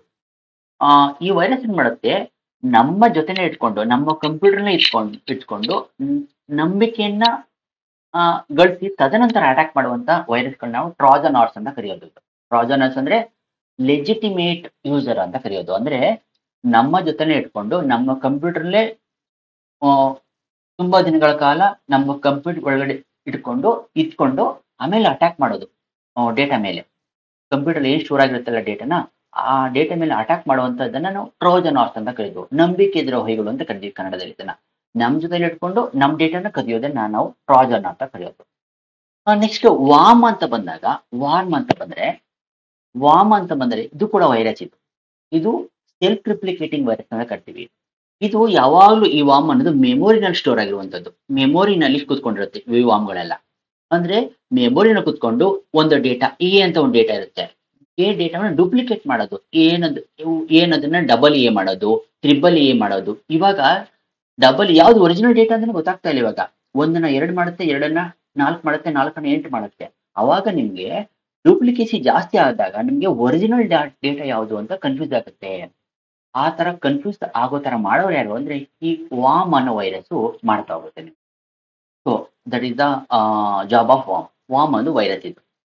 ಇನ್ನೊಂದು ನೋಡಿ, ಡಿ ಆಪ್ಷನ್ ಲಾಜಿಕ್ ಬಾಂಬ್ ಅಂತ ಇದೆ. ಟೈಮ್ ಬಾಂಬ್ ಅಂತ ಕರಿತೀವಿ. ಟೈಮ್ ಬಾಂಬ್ ಅಂತಂದ್ರೆ ಸಮಯ ನೋಡಿ ಸ್ಪ್ರೆಡ್ ಆಗೋದು ವೈರಸ್. ಇದು ಕೂಡ ವೈರಸ್ಗಳೇ. ಸಮಯ ನೋಡಿ ವೈರಸ್ ಸ್ಪ್ರೆಡ್ ಆಗೋದು. For example A is equal to 10 ಅಂತ ಕೊಟ್ಟಿರ್ತೀನಿ. ಇವಾಗ ಈ ಎ ಇನ್ನೊಂದು ಬಿ ಅಂತ ಇರುತ್ತೆ. ಈ A is equal to B ಗೆ ಕೊಡ್ತೀನಿ ನಮ್ಗ. ಈ 10 ಮ್ಯಾಚ್ ಆಗ್ಬೇಕು. ಈ ಟೈಮು ಆ ಟೈಮ್ಗೆ ಮ್ಯಾಚ್ ಆದ ತಕ್ಷಣ ಏನಾಗುತ್ತೆ, A is equal to B ಯಾವಾಗ ಕಂಡೀಷನ್ ಮ್ಯಾಚ್ ಆಗುತ್ತೋ ಅವಾಗ ಆ ಬಾಂಬ್ ಎಕ್ಸ್ಪ್ಲೋಡ್ ಆಗುತ್ತೆ. ಅಂದ್ರೆ ವೈರಸ್ ಎಕ್ಸ್ಪ್ಲೋಡ್ ಆಗುತ್ತೆ. ವೈರಸ್ ಅಟ್ಯಾಕ್ ಆಗ್ತಾ ಹೋಗುತ್ತೆ ನಿಮ್ಗೆ. ಟೈಮು ಮ್ಯಾಚ್ ಆಗ್ಬೇಕು. 10 ಈಸ್ ಈಕ್ವಲ್ ಟು 10 ಅಂತ ಮ್ಯಾಚ್ ಆದಾಗ ನಿಮ್ಗೆ ಆ ಆ ಬಾಂಬ್ಗಳು ಅಥವಾ ಆ ವೈರಸ್ಗಳು ಕಂಪ್ಯೂಟರ್ ಸ್ಪ್ರೆಡ್ ಆಗ್ತಾ ಹೋಗುತ್ತೆ. ಈ ಟೈಮ್ ಬಾಂಬ್ ಅಂತ ಹೇಳ್ತೀವಲ್ಲ, ಟೈಮ್ ಬಾಂಬ್ ಏನು, ಫಾರ್ ಎಕ್ಸಾಂಪಲ್ 2 ನಿಮಿಷಕ್ಕೆ ಫಿಕ್ಸ್ ಮಾಡಿರ್ತೀನಿ. ಆ 2 ನಿಮಿಷ ಆದ್ಮೇಲೆ ಎಕ್ಸ್ಪ್ಲೋಡ್ ಆಗುತ್ತೆ ಟೈಮ್ ಬಾಂಬು. ಅದೇ ತರ ಲಾಜಿಕ್ ಬಾಂಬು ಅಷ್ಟೇ. ಯಾವಾಗ ಕಂಡೀಷನ್ಗಳು ಮ್ಯಾಚ್ ಆಗುತ್ತೋ ಅವಾಗ ಎಕ್ಸ್ಪ್ಲೋರ್ಡ್ ಆಗುತ್ತೆ. ಅಂದ್ರೆ ಸ್ಪ್ರೆಡ್ ಆಗ್ತಾ ಹೋಗುತ್ತೆ ಲಾಜಿಕ್ ಬಾಂಬ್ಗಳು ಕಂಪ್ಯೂಟರ್ಗಳಲ್ಲಿ ಅನ್ನೋದನ್ನ ನಾವು ಲಾಜಿಕ್ ಬಾಂಬ್ ಅಂತ ಕರೆಯೋದು. ಉಳಿದಿರೋದು ಸ್ಪೈವೇರ್ ಅಂತ ಇದೆ ಇಲ್ಲಿ. ಸ್ಪೈವೇರ್ ಅಂದ್ರೆ ಕದ್ದು ನೋಡೋದು ಅಂತ. ಕದ್ದು ನೋಡಿ ಯೂಸರು ಏನೆಲ್ಲ ಆಪರೇಷನ್ ನ ಪರ್ಫಾರ್ಮ್ ಮಾಡ್ತಾನೆ. ಕೀನ ಯೂಸ್ ಮಾಡ್ತೀವಿ ನಾವು. ಕೀಬೋರ್ಡ್ ಯೂಸ್ ಮಾಡ್ಕೊಂಡು ಯಾವ ಡೇಟಾ ಎಂಟ್ರಿ ಮಾಡ್ತಾ ಇದ್ದಾನೆ, ಯಾವ ಪಾಸ್ವರ್ಡ್ ಎಂಟ್ರಿ ಮಾಡ್ತಾ ಇದ್ದಾನೆ, ಯಾವ ಯೂಸರ್ ನೇಮ್ ಎಂಟ್ರಿ ಮಾಡ್ತಾ ಇದ್ದಾನೆ ಅನ್ನೋದನ್ನ ಕದ್ದು ನೋಡೋದನ್ನ ನಾವು ಸ್ಪೈವೇರ್ ಅಂತ ಕರಿತೀವಿ. ಕೀ ಲಾಗರ್ಸ್ ಅನ್ನೋದು ಫಾರ್ಮ್ ಆಫ್ ಸ್ಪೈವೇರ್ ಅಂತ ಕರೆಯೋದು ಇದನ್ನ. ಈ ಇದಕ್ಕೆ ರಿಲೇಟೆಡ್ ಯಾವಾಗ ಈ ಸ್ಪೈವೇರು ಕೀ ಲಾಗರ್ ಅಂದ್ರೆ ನಾನು ಏನ್ ಟೈಪ್ ಮಾಡ್ತೀನಿ ಕೀಬೋರ್ಡ್ ಯೂಸ್ ಮಾಡ್ಕೊಂಡು ಪಾಸ್ವರ್ಡ್ ಯೂಸರ್ ಅದನ್ನ ಕದ್ದು ನೋಡಿ ಅಟ್ಯಾಕ್ ಮಾಡುವಂಥದ್ದನ್ನ ನಾವು ಸ್ಪೈವೇರ್ ಅಂತ ಕರೆಯೋದು. ಈ ಕೀ ಲಾಗರ್ ಅನ್ನೋದು ರಿಲೇಟೆಡ್ ಟು ಸ್ಪೈವೇರ್. ಹಾಗಾಗಿ answer is spyware is the answer for the given question.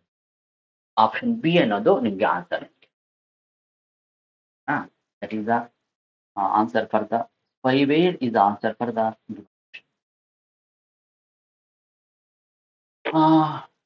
Eight question ಹೇಳಿದ್ದಾನೆ, that is in MS PowerPoint shortcut key is use to justify the selected test ಅಂತ ಕೊಟ್ಟಿದ್ದಾನೆ. ಅಂದ್ರೆ first option ಏನಿದೆ, control I ಅಂತ ಇದೆ, control U, control J, control L ಅಂತ ಇದೆ. ನೋಡಿ ಫಸ್ಟ್ ಆಪ್ಷನ್ ಬರೋಣ. ಇದು ಇಟ್ಯಾಲಿಕ್. ನಿಮ್ಗೆ ಕಂಟ್ರೋಲ್ I ಅಂದ್ರೆ ಇಟ್ಯಾಲಿಕ್ ಅಂತ, ಅಂದ್ರೆ ಸ್ಲ್ಯಾಂಗ್ ಆಗಿ ನೀವೇನಾದ್ರು ಡೇಟಾನ ಅರೇಂಜ್ ಮಾಡಬೇಕು ಅಂದಾಗ ನಾವು ಕಂಟ್ರೋಲ್ I ಬಳಕೆ ಮಾಡ್ತೀವಿ. ಇಟ್ಯಾಲಿಕ್ ಅಂತ ಗೊತ್ತಿರುತ್ತೆ. ಅಂದ್ರೆ ವರ್ಡ್ಗಳನ್ನ ನಿಮ್ಗೆ ಸ್ವಲ್ಪ ಓರೆಕೋರೆಯಲ್ಲಿ ನೀವು ಬರಿಬೇಕು ಅಂದಾಗ ನಿಮ್ಗೆ ಕಂಟ್ರೋಲ್ I ಯೂಸ್ ಆಗುತ್ತೆ. ಫಾರ್ ಎಕ್ಸಾಂಪಲ್ AI ಅಂತ ಇಲ್ಲಿ ಬರ್ದಿದ್ದೀನಿ, ಎ ಅಂತ ಬರಿತಾ ಇದ್ದೀನಿ. ಇಲ್ಲಿ ಸ್ವಲ್ಪ ಸ್ಲ್ಯಾಂಟ್ ಆಗಿ, ಸ್ವಲ್ಪ ಅಡ್ಡಾಡ ಬರಿಬೇಕು, ಸ್ವಲ್ಪ ಸ್ಲ್ಯಾಂಟ್ ಆಗಿ ಬರಿಬೇಕು ಅಂದಾಗ, ಸ್ವಲ್ಪ ಓರೆ ಮಾಡಬೇಕು ಅಂದಾಗ ನಾವು ಕಂಟ್ರೋಲ್ I ಯೂಸ್ ಮಾಡ್ತೀವಿ ನಾವು. ಅದೇ ತರ ನಿಮ್ಗೆ ಗೊತ್ತಿರುತ್ತೆ. ಇದು ಕಂಟ್ರೋಲ್ U ಅಂತ ಕೊಟ್ಟಿದ್ದೀನಿ second option. Control use for the underlining purpose. Underline ಮಾಡೋಕ್ಕೋಸ್ಕರ ಒಂದು ಟೆಕ್ಸ್ಟ್ ಅನ್ನ ಅಂಡರ್ಲೈನ್ ಮಾಡಬೇಕು ಅಂದಾಗ ABC ಅಂತ ಇದೆಯಲ್ಲ, ಇವಾಗ ಇದನ್ನ ಅಂಡರ್ಲೈನ್ ಮಾಡಬೇಕು ಅಂದಾಗ ನಾವು ಕಂಟ್ರೋಲ್ ಗೆ ಹೋಗ್ತೀವಿ. That is the use of control U. Control J ಅಂತ ಇದೆ. ಕಂಟ್ರೋಲ್ J ಅಂತ ಅಂದ್ರೆ ಒಂದು ಟೆಕ್ಸ್ಟ್ ಇದೆ, ಇಲ್ಲಿ ಒಂದು ಪೇಜ್ ಇದೆ. ಈ ಪೇಜ್ ಅಲ್ಲಿ ನಾನು ಏನ್ ಮಾಡ್ತೀನಿ, ಇನ್ಫಾರ್ಮೇಶನ್ ಬರಿತಾ ಹೋಗ್ತೀನಿ. ನೋಡಿ, ಕರೆಕ್ಟ್ ಆಗಿ ಅಲೈನ್ ಮಾಡ್ಬೇಕು, ಫಿಕ್ಸ್ ಆಗುತ್ತೆ ಕರೆಕ್ಟ್ ಆಗಿ. ಜಸ್ಟಿಫೈ ಅಂದ್ರೆ ಈ ಲೆಂತ್ ಎರಡು ಕರೆಕ್ಟ್ ಆಗಿ ಕೂರಿಸ್ಬೇಕು ಅಂದಾಗ, ಈ ನೋಡಿ ಇಲ್ಲಿಗೆ ಕರೆಕ್ಟ್ ಆಗಿ ಮ್ಯಾಚ್ ಆಗ್ಬೇಕು ಅಂದಾಗ ಅದನ್ನ ನಾವು ಕಂಟ್ರೋಲ್ J ಯೂಸ್ ಮಾಡಿ ಜಸ್ಟಿಫೈ ಅಂತ ಕರಿತೀವಿ. ಆ ಪೇಜ್ಗೆ ಎಕ್ಸಾಕ್ಟ್ ಆಗಿ ಅಲೈನ್ಡ್ ಆಗೋದು ನಿಮ್ಗೆ ಡೇಟಾ, ಅದನ್ನ ನಾವು ಜಸ್ಟಿಫೈ ಅಂತ ಕರೆಯೋದು. ಅಂದ್ರೆ ಕಂಟ್ರೋಲ್ J ಯೂಸ್ ಮಾಡ್ತೀವಿ ಶಾರ್ಟ್ಕಟ್ ಕೀ. ಆದ್ರೆ ಕಂಟ್ರೋಲ್ L ಅಂತ ಇದೆ ನೋಡಿ ಲಾಸ್ಟ್ ಆಪ್ಷನ್. ಈ ಕಂಟ್ರೋಲ್ L ಅಂತ ಅಂದ್ರೆ ಒಂದು ಡೇಟಾನ ಲೆಫ್ಟ್ ಇಂದ ಬರಿಬೇಕು ಅಂದಾಗ, ಲೆಫ್ಟ್ ಇಂದ ಬರಿಬೇಕು ಅಂದಾಗ ನಾವು ಕಂಟ್ರೋಲ್ L ಯೂಸ್ ಮಾಡ್ತೀವಿ. ನಾವು ಯಾವುದೇ ಒಂದು ಇನ್ಫಾರ್ಮೇಶನ್ ನ ಡಾಕ್ಯುಮೆಂಟ್ ಅಲ್ಲಿ ಲೆಫ್ಟ್ ಇಂದ ಸ್ಟಾರ್ಟ್ ಮಾಡ್ತೀವಿ ನಾವು ನಾರ್ಮಲ್ ಆಗಿ. ಲೆಫ್ಟ್ ಇಂದ ಅಲೈನ್ಮೆಂಟ್ ಆಗಬೇಕು ಅಂದ್ರೆ ಕಂಟ್ರೋಲ್ L ಯೂಸ್ ಮಾಡ್ತೀವಿ. ಕೊಟ್ಟಿರೋದಕ್ಕಂತೂ ಜಸ್ಟಿಫೈಗೋಸ್ಕರ ಯಾವ ಶಾರ್ಟ್ಕಟ್ ಕೀಸ್ ನ ಬಳಕೆ ಮಾಡ್ತೀವಿ ಅಂದ್ರೆ answer is control J is the right answer. ಅಂದ್ರೆ ಕರೆಕ್ಟ್ ಆಗಿ ಅಲೈನ್ ಮಾಡೋಕ್ಕೋಸ್ಕರ, ಕರೆಕ್ಟ್ ಆಗಿ ನಾವು ಟೆಕ್ಸ್ಟ್ ಅನ್ನ ಕೂರಿಸಬೇಕು ಅಂದಾಗ ಆ ಕಡೆ ಈ ಕಡೆ ಅಲೈನ್ಮೆಂಟ್ ಅನ್ನ ನಾವು ಕಂಟ್ರೋಲ್ J ನ ಬಳಕೆ ಮಾಡ್ತೀವಿ. Answer is control J is the answer for the given question. Justify ಅಂತಂದ್ರೆ ಕರೆಕ್ಟ್ ಆಗಿ ಕೂರಿಸೋದು ಅಂತ. ಲೆಫ್ಟ್ ಜಸ್ಟಿಫೈ, ರೈಟ್ ಜಸ್ಟಿಫೈ ಅಂದ್ರೆ ಇದು ಕರೆಕ್ಟ್ ಆಗಿ ಅಲೈನ್ಮೆಂಟ್ ಮಾಡೋದಕ್ಕೋಸ್ಕರ ಲೆಫ್ಟ್ ಟು ರೈಟ್ ಅನ್ನ ಕರೆಕ್ಟ್ ಆಗಿ ಟೆಕ್ಸ್ಟ್ ಅನ್ನ ಡಾಕ್ಯುಮೆಂಟ್ ಕೂರಿಸಬೇಕು ಅಂದಾಗ ನಾವು ಶಾರ್ಟ್ಕಟ್ ಕೀನ ಕಂಟ್ರೋಲ್ J ಅಂತ answer. Next question, weave. Which view display the slides of a presentation as a miniature representation. Miniature ಅಂತಂದ್ರೆ ಚಿಕ್ಕದು ಅಂತ ಅರ್ಥ. ಸ್ಲೈಡ್ಗಳು ಚಿಕ್ಕ ಸ್ಲೈಡ್ಗಳು ಅಂತ ಅರ್ಥ ಮಿನಿಯೇಚರ್ ಅಂತಂದ್ರೆ. 4 ಆಪ್ಷನ್ ಕೊಟ್ಟಿದ್ದಾನೆ. Normal, slide sorter, note page ಮತ್ತೆ ರೀಡಿಂಗ್ ವೀವ್ ಅಂತ. ಇಲ್ಲಿ ವೀವ್ ಅಂತ ಅಂದ್ರೆ how you are going to represent the presentation ಅಂತ. ಯಾವ ತರ ರೆಪ್ರೆಸೆಂಟ್ ಮಾಡ್ತೀರಿ ಪ್ರೆಸೆಂಟೇಷನ್ ಅನ್ನೋದನ್ನ ವೀವ್ ಅಂತ ಕರಿತೀವಿ. ನೋಡೋದಕ್ಕೆ ಹೆಂಗ್ ಕಾಣುತ್ತೆ ವೀವ್ ಅಂದ್ರೆ ಏನು ಅಂತ, ಒಂದು ಪ್ರೆಸೆಂಟೇಷನ್ ಸ್ಲೈಡ್ಸ್ ಯೂಸ್ ಮಾಡ್ತೀವಲ್ಲ, ಆ ಸ್ಲೈಡ್ಗಳು ನೋಡೋದಕ್ಕೆ ಹೆಂಗ್ ಕಾಣಬೇಕು, ನಮ್ಗೆ ಯಾವ ಡಿಸೈನ್ ಅಲ್ಲಿ ನಾವು ಡಿಸ್ಪ್ಲೇ ಮಾಡಬೇಕು ಸ್ಲೈಡ್ ಅನ್ನ ನಾವು ವೀವ್ ಅಂತ ಕರೀತೀವಿ. ನೋಡೋದು ಅಂತ, ಯಾವ ಫಾರ್ಮೆಟ್ ಅಲ್ಲಿ ನೋಡ್ಬೇಕು ಅಂತ. ಇಲ್ಲಿ 4 ಆಪ್ಷನ್. ಫಸ್ಟ್ ಬನ್ನಿ ನಾರ್ಮಲ್. ಸಾಮಾನ್ಯವಾಗಿ ನೀವು ಯೂಸ್ ಮಾಡೋದಿಲ್ಲ ನಾರ್ಮಲ್ ಆಪ್ಷನ್, ವೀವ್ ನೇ ಯೂಸ್ ಮಾಡೋದು ನಾವು. ನೋಡಿ, ಇದು ಒಂದು ಸ್ಲೈಡ್ ಅನ್ನ ಕ್ಲಿಕ್ ಮಾಡಿದ ತಕ್ಷಣ ಓಪನ್ ಆಗಿರೋದು ಈ ತರ ಓಪನ್ ಆಗುತ್ತೆ. ನಾರ್ಮಲ್ ಆಗಿ ಎಲ್ಲ ಬಳಕೆ ಮಾಡೋದು ಇದೇನೆ. ಸ್ಲೈಡ್ ಇಲ್ಲಿ ನೋಡಿ, ಸ್ಲೈಡ್ಸ್ ಅಂತ ಬರುತ್ತೆ ಇಲ್ಲಿ. ಕ್ಲಿಕ್ ಟು ಹ್ಯಾಡ್ ಟೈಟಲ್ ಅಂತ. ಟೈಟಲ್ ಆ್ಯಡ್ ಮಾಡಬೇಕು ಅಂದಾಗ ಮತ್ತೆ ಸಬ್ ಟೈಟಲ್ ಆ್ಯಡ್ ಮಾಡಬೇಕು ಅಂದಾಗ ನಾವು ಯಾವ್ದು ಯೂಸ್ ಮಾಡ್ತೀವಿ, ನಾವು ನಾರ್ಮಲ್ ವ್ಯೂನ ಯೂಸ್ ಮಾಡ್ತೀವಿ. This is the normal view. Actually ಈ ನಾರ್ಮಲ್ ಯೂಸ್ ಮಾಡ್ಕೊಂಡು ನಾರ್ಮಲ್ ಆಗಿ ನಾವು ಎಲ್ಲರೂ ಬಳಕೆ ಮಾಡೋದು ಫಸ್ಟ್ ಇದೇನೆ. ಬೇಕು ಅಂದ್ರೆ ಚೇಂಜ್ ಮಾಡ್ಕೋಬಹುದು, ನಿಮಗೆ ಬೇರೆ ಬೇರೆ ವ್ಯೂಗಳನ್ನ ನಾವು ಚೇಂಜ್ ಮಾಡ್ಕೋಬಹುದು. ಅದಕ್ಕೆ ಇದನ್ನ ನಾರ್ಮಲ್ ವ್ಯೂ ಅಂದ್ರೆ ಓಪನ್ ಮಾಡಿದ ತಕ್ಷಣ ಯಾವ್ದು ವ್ಯೂ ಕಾಣುತ್ತಲ್ಲ ಅದನ್ನ ನಾವು PowerPoint ಫಸ್ಟ್ ಟೈಮ್ ಯೂಸ್ ಮಾಡ್ತೀವಲ್ಲ, ಓಪನ್ ಮಾಡಿದ ತಕ್ಷಣ ಕಾಣುವಂಥದ್ದನ್ನ ನಾವು ನಾರ್ಮಲ್ ವ್ಯೂ ಅಂತ ಕರೆಯೋದು. ಇಲ್ಲಿ ಟೈಟಲ್ಗಳು ಸಬ್ ಟೈಟಲ್ನ ಆ್ಯಡ್ ಮಾಡ್ತಾ ಹೋಗ್ತೀವಿ. ಸೆಕೆಂಡ್ ಆಪ್ಷನ್ ಕೊಟ್ಟಿದ್ದೇನೆ ಸ್ಲೈಡ್ ಸಾರ್ಟರ್ ಅಂತ ಕೊಡ್ತೇನೆ. ಸಾರ್ಟಿಂಗ್ ಅಂದ್ರೆ ಅರೇಂಜ್ ಮಾಡೋದು ಅಂತ ಅರ್ಥ. ಸಾರ್ಟಿಂಗ್ ಅಂದ್ರೆ ಅರೇಂಜ್ ಮಾಡೋದು ಅಂತ. ನಂಬರ್ ಆಫ್ ಸ್ಲೈಡ್ಸ್ಗಳನ್ನ ಒಂದೇ ಕಡೆ ಅರೇಂಜ್ ಮಾಡೋದು, ತೋರಿಸೋದು ಒಂದೇ ಕಡೆ. ಫಾರ್ ಎಕ್ಸಾಂಪಲ್ 5 ಸ್ಲೈಡ್ ಬರ್ದಿರ್ತೀನಿ. ನೋಡಿ ಇಲ್ಲಿ ಫಾರ್ ಎಕ್ಸಾಂಪಲ್ ಇಲ್ಲಿ ನೋಡಿ, ಇದು ಸೆಕೆಂಡ್ ನೋಡಿ ಎಷ್ಟೊಂದು 6 ಸ್ಲೈಡ್ಗಳನ್ನ ಒಂದೇ ಕಡೆ ರೆಪ್ರೆಸೆಂಟ್ ಮಾಡ್ತಾ ಇದ್ದೀನಿ ನಾನು. 6 ಸ್ಲೈಡ್ಗಳನ್ನ ಒಂದೇ ಕಡೆ ಕಾಣ್ತಾ ಇದೆ. ಇದು ಅಂದ್ರೆ ಚಿಕ್ಕ ಸ್ಲೈಡ್ಗಳು ಒಂದೇ ಕಡೆ ಕಾಣೋ ತರ ಮಾಡೋದನ್ನ ನಾವು ಸ್ಲೈಡ್ ಸಾರ್ಟರ್ ಅಂತ, ಅರೇಂಜ್ ಮಾಡೋದು ಅಂತ ಸ್ಲೈಡ್ ಸಾರ್ಟರ್ ಅಂತ ಕರೆಯೋದು. ಎಲ್ಲಾ ಸ್ಲೈಡ್ಗಳು ಒಂದೇ ಕಡೆ ಕಾಣಿಸೋ ತರ ಅರೇಂಜ್ ಮಾಡೋದನ್ನ ನಾವು ಸ್ಲೈಡ್ ಸಾರ್ಟರ್ ಅಂತ ಕರಿತೀವಿ ಅದನ್ನ. ಮೂರು ಆಪ್ಷನ್ಸ್, ಥರ್ಡ್ ಆಪ್ಷನ್ ಏನ್ ಕೊಟ್ಟಿದ್ದಾನೆ, ನೋಟ್ ಪೇಜ್ ಅಂತ ಕರಿತೀವಿ. ನೋಟ್ ಪೇಜ್ ಕೊಟ್ಟಿದ್ದಾನೆ ಇಲ್ಲಿ. ನೋಟ್ ಪೇಜ್ ಅಂದ್ರೆ ನೋಡಿ ಇಲ್ಲಿ ಫಾರ್ ಎಕ್ಸಾಂಪಲ್ ನಾನು ಅವಾಗಲೇ ಹೇಳಿದೆ, ನೀವು ಯಾವ ರೀತಿ ಹೆಂಗೆ ಕಾಣಬೇಕು ನಿಮ್ಗೆ ಸ್ಲೈಡ್ ಅನ್ನೋದು ನಿಮ್ ಡಿಪೆಂಡ್. ಅದು ನಮ್ಮ ಬಿಟ್ಟದ್ದು ನಮ್ಗೆ ಬಿಟ್ಟಿದ್ದಲ್ಲ. ಯಾವ ತರ ಪ್ರೆಸೆಂಟೇಶನ್ ಮಾಡ್ತೀರಾ, ಯಾವ ರೀತಿ ಕಾಣಬೇಕು ಅನ್ನೋದನ್ನ ಅದು ನಮ್ಮ ಪ್ರೆಸೆಂಟೇಶನ್ ಹೋಗುತ್ತೆ. ಅವಾಗ ಮೂರನೇ ಆಪ್ಷನ್ ಕೊಟ್ಟಿರತಕ್ಕಂಥದ್ದು ನೋಟ್ ಪೇಜ್ ಅಂತ ಕೊಟ್ಟಿದ್ದಾನೆ. ನೋಟ್ ಪೇಜ್ ಅಂದ್ರೆ ಫಸ್ಟ್ ಟೈಟಲ್ ಕಾಣ್ಬಿಡುತ್ತೆ, ಇಲ್ಲಿ ಸ್ಲೈಡ್ ಕಾಣಿಸುತ್ತೆ. ಇಲ್ಲಿ ನೋಡಿ ಸ್ಲೈಡ್ ಕಾಣಿಸುತ್ತೆ, ಸ್ಯಾಂಪಲ್ 1 ಅಂತ ಸ್ಲೈಡ್ ಇದೆ. ಸ್ಲೈಡ್ 1 ಆದ್ಮೇಲೆ ನಾವು ಇನ್ಫಾರ್ಮೇಶನ್ ಕೆಳಗಡೆ ಹಾಕ್ತಾ ಇದೀವಿ ನೋಟನ್ನ. ಈ ತರ ಟೈಟಲ್ ಮೇಲ್ಗಡೆ ಬರಬೇಕು, ಇನ್ಫಾರ್ಮೇಶನ್ ಕೆಳಗಡೆ, ನೋಟ್ಗಳೆಲ್ಲ ಕೆಳಗಡೆ ಬರಬೇಕು ಅಂದಾಗ ಈ ರೀತಿ ನಿಮ್ಗೆ ಪ್ರೆಸೆಂಟೇಶನ್ ಡಿಸ್ಪ್ಲೇ ಮಾಡಬೇಕು ಅಂದಾಗ ನಾವು ನೋಟ್ ಪೇಜ್ ವ್ಯೂ ನ ನಾವು ಯೂಸ್ ಮಾಡ್ತೀವಿ. ನಾವು ಇಲ್ಲಿ ನಾವು ಏನದು ನೋಡಿ, ಏನದು ಟೈಟಲ್ ಇದೆ, ಪಿ ನಲ್ಲಿ ಇನ್ಫಾರ್ಮೇಶನ್ ಇದೆ. ಈ ರೀತಿ ಏನಾದ್ರೂ ನೀವು ಪ್ರೆಸೆಂಟೇಶನ್ ಕೊಡಬೇಕು ಅಂದಾಗ ನಾವು ಯಾವ ವ್ಯೂ ನ ಯೂಸ್ ಮಾಡ್ತೀವಿ ಅಂದ್ರೆ ನಾವು ನೋಟ್ ಪೇಜ್ ಅನ್ನೋ ವ್ಯೂ ನ ಯೂಸ್ ಮಾಡ್ತೀವಿ. Last option is reading view ಅಂತ ಇದೆ. ರೀಡಿಂಗ್ ಅಂದ್ರೆ F5 ಪ್ರೆಸ್ ಮಾಡ್ತೀವಿ ನಾವು, ನಾರ್ಮಲ್ ಆಗಿ ಶಾರ್ಟ್ ಕಟ್ ಯೂಸ್ ಮಾಡ್ತೀವಿ. ಅದು ಸ್ಲೈಡ್ ರನ್ ಆಗ್ತಾ ಹೋಗುತ್ತೆ, ನಮ್ ಜಸ್ಟ್ ಓದ್ತಾ ಹೋಗೋದು ಅಷ್ಟೇ ಕೆಲಸ ನಮ್ಗೆ. ರೀಡಿಂಗ್ ಅಂದ್ರೆ ಓದ್ತಾ ಹೋಗೋದು, ಅದನ್ನ ಏನ್ ಮಾಡಲ್ಲ. ಆಲ್ರೆಡಿ ಸ್ಲೈಡ್ಸ್ ಅನ್ನ ಮಾಡಿಟ್ಟಿರ್ತಕ್ಕಂಥ ಸ್ಲೈಡ್ಸ್ ಅನ್ನ ಅದನ್ನ ನಾವು ಕ್ಲೀನ್ ಆಗಿ ಓದ್ಕೋಬೇಕು ಅಂದಾಗ, ರೀಡಿಂಗ್ ವ್ಯೂ ನೋಡ್ಬೇಕು ಅಂದಾಗ ನಾವು ರೀಡಿಂಗ್ ವ್ಯೂ ಅನ್ನೋ ಆಪ್ಷನ್ಗೆ ಹೋಗ್ತೀವಿ ನಾವು. ಅಂದ್ರೆ ಇಲ್ಲಿ ಕೊಟ್ಟಿರ್ತಕ್ಕಂಥ ಆಪ್ಷನ್ ಏನೋ ಕ್ವಶನ್ ಏನಂದ್ರೆ which we display the slides of presentation miniature. ಅಂದ್ರೆ ಮಿನಿಯೇಚರ್ ಅಂದ್ರೆ ಚಿಕ್ಕ ಚಿಕ್ಕ ಸ್ಲೈಡ್ಗಳನ್ನ ಒಂದೇ ಕಡೆ ರೆಪ್ರೆಸೆಂಟ್ ಮಾಡೋಕ್ಕೋಸ್ಕರ ಯಾವ ಆಪ್ಷನ್ ನ ಬಳಕೆ ಮಾಡ್ತೀವಿ ಅಂದ್ರೆ ಸ್ಲೈಡ್ ಸಾರ್ಟರ್ ಆಪ್ಷನ್ ನ ಬಳಕೆ ಮಾಡ್ತೀವಿ ನಾವು. ಈ slide sorter option use to represent the slides in mini slides in order manner ಅಂತ ಹೇಳ್ತೀವಿ. ಒಂದು ಆರ್ಡರ್ ಅಲ್ಲಿ ಕೂರಿಸಬೇಕು ಅಂದಾಗ, ಆರ್ಡರ್ ಅಲ್ಲಿ ನಾವು ಡಿಸ್ಪ್ಲೇ ಮಾಡಬೇಕು ಅಂದಾಗ ನಾವು ಸ್ಲೈಡ್ ಸಾರ್ಟರ್ ಅನ್ನೋ ಆಪ್ಷನ್ ಹೋಗಿ ನಾವು ಯೂಸ್ ಮಾಡ್ತಾ ಹೋಗ್ತೀವಿ. That is the slide sorter is the right answer for the 9th question. Miniature ಅಂದ್ರೆ ಏನಂದ್ರೆ ಚಿಕ್ಕ ಚಿಕ್ಕದು ಅಂತ. ಸ್ಮಾಲ್ ಸ್ಲೈಡ್ಗಳನ್ನ ಒಂದೇ ಕಡೆ ಡಿಸ್ಪ್ಲೇ ಮಾಡೋದಕ್ಕೆ ಯಾವ್ದು ಆಪ್ಷನ್ ಯೂಸ್ ಮಾಡ್ತೀವಿ ಅಂದ್ರೆ ಸ್ಲೈಡ್ ಸಾರ್ಟರ್ ಆಪ್ಷನ್ ಯೂಸ್ ಮಾಡ್ತೀವಿ. 10th question, that is in a PowerPoint presentation dash provides a set of predefined colors ಅಂತ ಯೂಸ್ ಮಾಡ್ತೀವಿ. ಪ್ರೀಡಿಫೈನ್ಡ್ ಕಲರ್ಸ್ ಅಂತ ಅಂದ್ರೆ ಆಲ್ರೆಡಿ ಮಾಡಿಟ್ಟಿರೋದು ಪ್ರೆಸೆಂಟೇಶನ್, ಆಲ್ರೆಡಿ ಮಾಡಿರತಕ್ಕಂತ ಒಂದು ಪ್ರೆಸೆಂಟೇಶನ್ಗಳನ್ನ ಸ್ಲೈಡ್ಗಳನ್ನ ನೋಡ್ಬೇಕು ಅಂದಾಗ ನಾವು set of predefined colours, fonts, visual effects ಕೊಟ್ಟಿದ್ದಾನೆ ಇಲ್ಲಿ. ಏನು ಕ್ವಶನ್ನು ದಟ್ ಇಸ್ ಅಂದ್ರೆ ಆಲ್ರೆಡಿ ಮಾಡಿಟ್ಟಿರ್ತಕ್ಕಂಥ ಕಲರ್ಸ್ಗಳನ್ನ, ಫಾಂಟ್ಗಳನ್ನ ಯೂಸ್ ಮಾಡ್ಬೇಕು ಅಂದಾಗ ಯಾವ ಆಪ್ಷನ್ ನ ಡಿಸೈನ್ ಮಾಡೋಕ್ಕೋಸ್ಕರ ಯೂಸ್ ಮಾಡ್ತೀವಿ ಅಂತ. ಈ ಫಸ್ಟ್ ಒನ್ ಸ್ಲೈಡ್ ಮಾಸ್ಟರ್ ಅಂತ ಇದೆ. ಸ್ಲೈಡ್ ಮಾಸ್ಟರ್ ಅಂತ ಅಂದ್ರೆ ಎಲ್ಲಾ ಇನ್ಫಾರ್ಮೇಶನ್, ಕಲರ್ಸ್ ಆಗಿರ್ಬೋದು, ಫಾಂಟ್ಗಳಾಗಿರ್ಬೋದು, ಎಲ್ಲವನ್ನ ಕಂಟ್ರೋಲ್ ಮಾಡೋರು ಯಾರು ಅಂದ್ರೆ ಸ್ಲೈಡ್ ಮಾಸ್ಟರ್ ಕಂಟ್ರೋಲ್ ಮಾಡ್ತಾವೆ. ಎಲ್ಲಾ ಆಪ್ಷನ್ಗಳನ್ನ ನಾರ್ಮಲ್ ಆಗಿ ಎಲ್ಲಾ ಆಪ್ಷನ್ ಕಲರ್ಗಳನ್ನ ಕಂಟ್ರೋಲ್ ಮಾಡೋದನ್ನೇ ಅದಕ್ಕೊಬ್ರು ಬೇಕಲ್ಲ, ಒಬ್ರು ಮ್ಯಾನೇಜ್ ಮಾಡೋಕ್ಕೋಸ್ಕರ ಅದ್ರ ಸ್ಲೈಡ್ ಮಾಸ್ಟರ್ ಎಲ್ಲ ತೋರಿಸ್ತದೆ ನಿಮ್ಗೆ. ಯಾವ್ಯಾವ ಕಲರ್ ಇದೆ, ಬೇಕು ಅಂತ ಚೇಂಜ್ ಮಾಡ್ಕೋಬೋದಾ, ಎಲ್ಲವನ್ನು ಯಾವ ಆಪ್ಷನ್ ಸಿಗುತ್ತೆ ಅಂದ್ರೆ ಸ್ಲೈಡ್ ಮಾಸ್ಟರ್ ಸಿಗುವಂತದ್ದು. ವಿಜಾರ್ಡ್ ಅಂತ ಅಂದ್ರೆ ಈ ವಿಜಾರ್ಡ್ ಅಲ್ಲಿ ಏನ್ ಮಾಡ್ತೀವಿ ಅಂತಂದ್ರೆ ದಟ್ ಪ್ರೊವೈಡ್ ಎ ಟೆಂಪ್ಲೇಟ್ ನ ತೋರಿಸೋರು ಯಾರು ಅಂದ್ರೆ ಒಂದು ಸ್ಲೈಡ್ಸ್ ಅನ್ನು ಹೆಂಗ್ ಡಿಸೈನ್ ಮಾಡ್ಬೇಕು ನಾವು ಆಪ್ಷನ್ ಬರುತ್ತಲ್ಲ, 106 ಆಪ್ಷನ್ ಬರುತ್ತೆ ಇದರಲ್ಲಿ. ಯಾವ ಡಿಸೈನ್ ನಲ್ಲಿ, ಯಾವ ಟೆಂಪ್ಲೇಟ್ ಅಲ್ಲಿ, ಯಾವ ಡಿಸೈನ್ ಅಲ್ಲಿ ಸ್ಲೈಡ್ಸ್ ನಾವು ಪ್ರಿಪೇರ್ ಮಾಡೋದು ಅನ್ನೋದನ್ನ ನಾವು ವಿಜಾರ್ಡ್ ಅಂತ ಕರೆಯೋದು. ಇಲ್ಲಿ ಎಷ್ಟೊಂದು ಬರುತ್ತೆ, 106 ಆಪ್ಷನ್ ಬರುತ್ತೆ. ಅದನ್ನ ಆ ಒಂದು ಟೆಂಪ್ಲೇಟ್ ನ ಸೆಲೆಕ್ಟ್ ಮಾಡೋದು ಎಲ್ಲಿ ಅಂತಂದ್ರೆ ಅದನ್ನ ವಿಜಾರ್ಡ್ ಅಂತ ಕರೆಯೋದು. ವಿಜಾರ್ಡ್ ಅಂತ ಕರಿತೀವಿ. ಮೂರನೇ ಆಪ್ಷನ್, 2 ಆಪ್ಷನ್ ಆಯ್ತು. ಮೂರನೇ ಆಪ್ಷನ್ ಥೀಮ್ಸ್ ಅಂತ ಇದೆ. ಥೀಮ್ಸ್ ಅಂದ್ರೆ ಬ್ಯಾಕ್ ಗ್ರೌಂಡ್ ಕಲರ್ಗಳನ್ನ, ಫಾಂಟ್ ಗಳನ್ನ ಚೇಂಜ್ ಮಾಡ್ಬೋದು. ಆಲ್ರೆಡಿ ಮಾಡಿಟ್ಟಿರ್ತಾರೆ ನಾವು, ಯಾವುದೋ ಒಂದು ಕಲರ್ಗಳನ್ನ ನಾವು ಆಲ್ರೆಡಿ ಮಾಡಿಟ್ಟಿರ್ತಾರೆ, ಅದನ್ನ ಆ ಕಲರ್ಗಳನ್ನ, ಫಾಂಟ್ಗಳನ್ನ ಬಳಕೆ ಮಾಡ್ಕೊಂಡು ನಾವು ಡಿಸೈನ್ ಮಾಡೋದು, ಅದನ್ನ ನಾವು ಥೀಮ್ಸ್ ಅಂತ ಕರೆಯೋದು. ಪ್ರೀ ಡಿಫೈನ್ಡ್ ಅಂದ್ರೆ ಮೊದಲೇ ಮಾಡಿರ್ತಕ್ಕಂಥ ಕಲರ್ಗಳನ್ನ ನಾವು ಯೂಸ್ ಮಾಡಿಕೊಂಡು ನಾವು ಪರ್ಫಾರ್ಮ್ ಮಾಡೋದು ಪ್ರೆಸೆಂಟೇಶನ್ ನ. So that is the theme ಅಂತ ಕರೆಯೋದು. ಥೀಮ್ ಅಂತಂದ್ರೆ ಬ್ಯಾಕ್ ಗ್ರೌಂಡ್ ಚೇಂಜ್ ಮಾಡೋದು.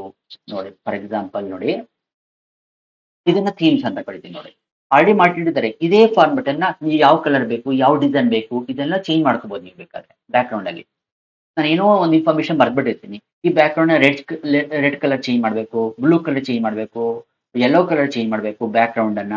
ಈ ತರ ಆಪ್ಷನ್ ನಿಮ್ಗೆ ಬೇಕು ಅಂದಾಗ ನಾವು ಎಲ್ಲಿಗೆ ಹೋಗ್ತೀವಿ, ನಮ್ಗೆ ಥೀಮ್ ಅನ್ನೋ ಆಪ್ಷನ್ಗೆ ಹೋಗ್ತೀವಿ. ಇಲ್ಲಿ ಥೀಮ್ ಅಂತ ಆಪ್ಷನ್ ಇದೆ. ಇಲ್ಲಿ ನೋಡಿ, ಥೀಮ್ ಅಂತ ಆಪ್ಷನ್ಗೆ ಹೋಗ್ಬಿಟ್ಟು ಡಿಸೈನ್ ಆಪ್ಷನ್ ಥೀಮ್ಸ್ ಅಂತ ಬರುತ್ತೆ. ಆ ಥೀಮ್ಸ್ ಹೋಗಿ ನಾವು ನಮ್ಗೆ ಹೆಂಗ್ ಬೇಕು ಅಂದ್ರೆ ನಾವು ಬದಲಾವಣೆ ಮಾಡ್ಕೋಬಹುದು.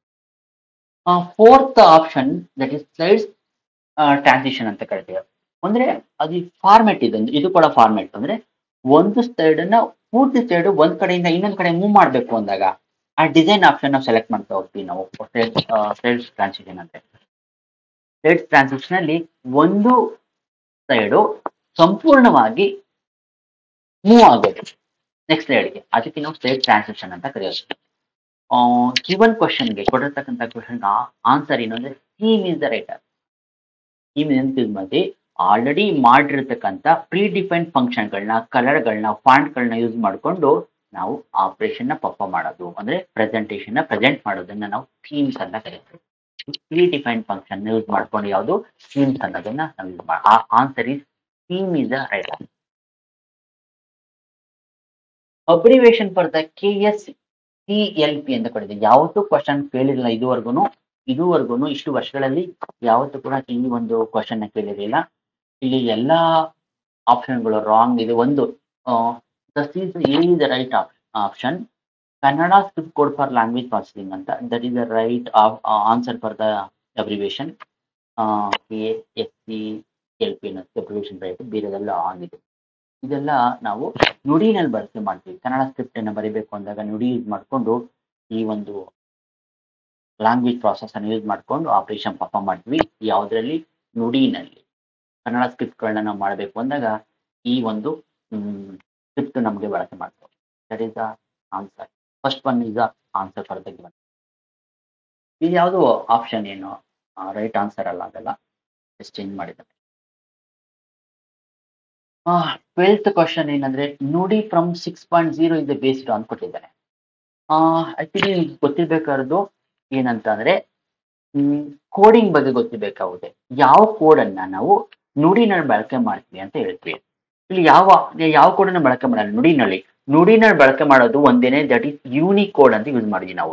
ಯೂನಿಕೋಡ್ ಅಂತ. ಯೂನಿಕೋಡ್ ಇದೆ coding system that use to support all the script in the world. That support all script, ಎಲ್ಲ ಪ್ರಪಂಚದ ಎಲ್ಲ ಲಿಪಿಗಳಿಗೆ, ಸ್ಕ್ರಿಪ್ಟ್ಗಳಿಗೆ ಅಂದ್ರೆ ಲಿಪಿಗಳಿಗೆ ಸಪೋರ್ಟ್ ಮಾಡುವಂತ ಏಕೈಕ ಕೋಡ್ ಯಾವುದು ಅಂದ್ರೆ ಯೂನಿಕೋಡ್ ಅಂತ ಕರಿತೀವಿ. ಅದನ್ನ ಯೂನಿವರ್ಸಲ್ ಕೋಡ್ ಅಂತ, ಕೋಡಿಂಗ್ ಸಿಸ್ಟಮ್ ಅಂತ ಕರೆಯೋದು. ಯೂನಿವರ್ಸಲ್ ಕೋಡ್ ನುಡಿ ನಿಮ್ಗೆ ಟೈಪ್ ಮಾಡಬೇಕು ಅಂದಾಗ, ನುಡಿನಲ್ಲಿ ವರ್ಕ್ ಮಾಡಬೇಕು ಅಂದಾಗ ನಿಮ್ಗೆ ಯೂನಿಕೋಡ್ ಇಲ್ಲ ಅಂದ್ರೆ ನಿಮ್ಗೆ ಟೈಪ್ ಮಾಡಕ್ಕಾಗಲ್ಲ. PCD ನಾರ್ಮಲ್ ಯೂಸ್ ಮಾಡ್ತೀವಿ 4 ಬಿಟ್ ಅನ್ನ, XS3 ಬೇರೆ ಯೂಸ್ ಮಾಡ್ತೀವಿ.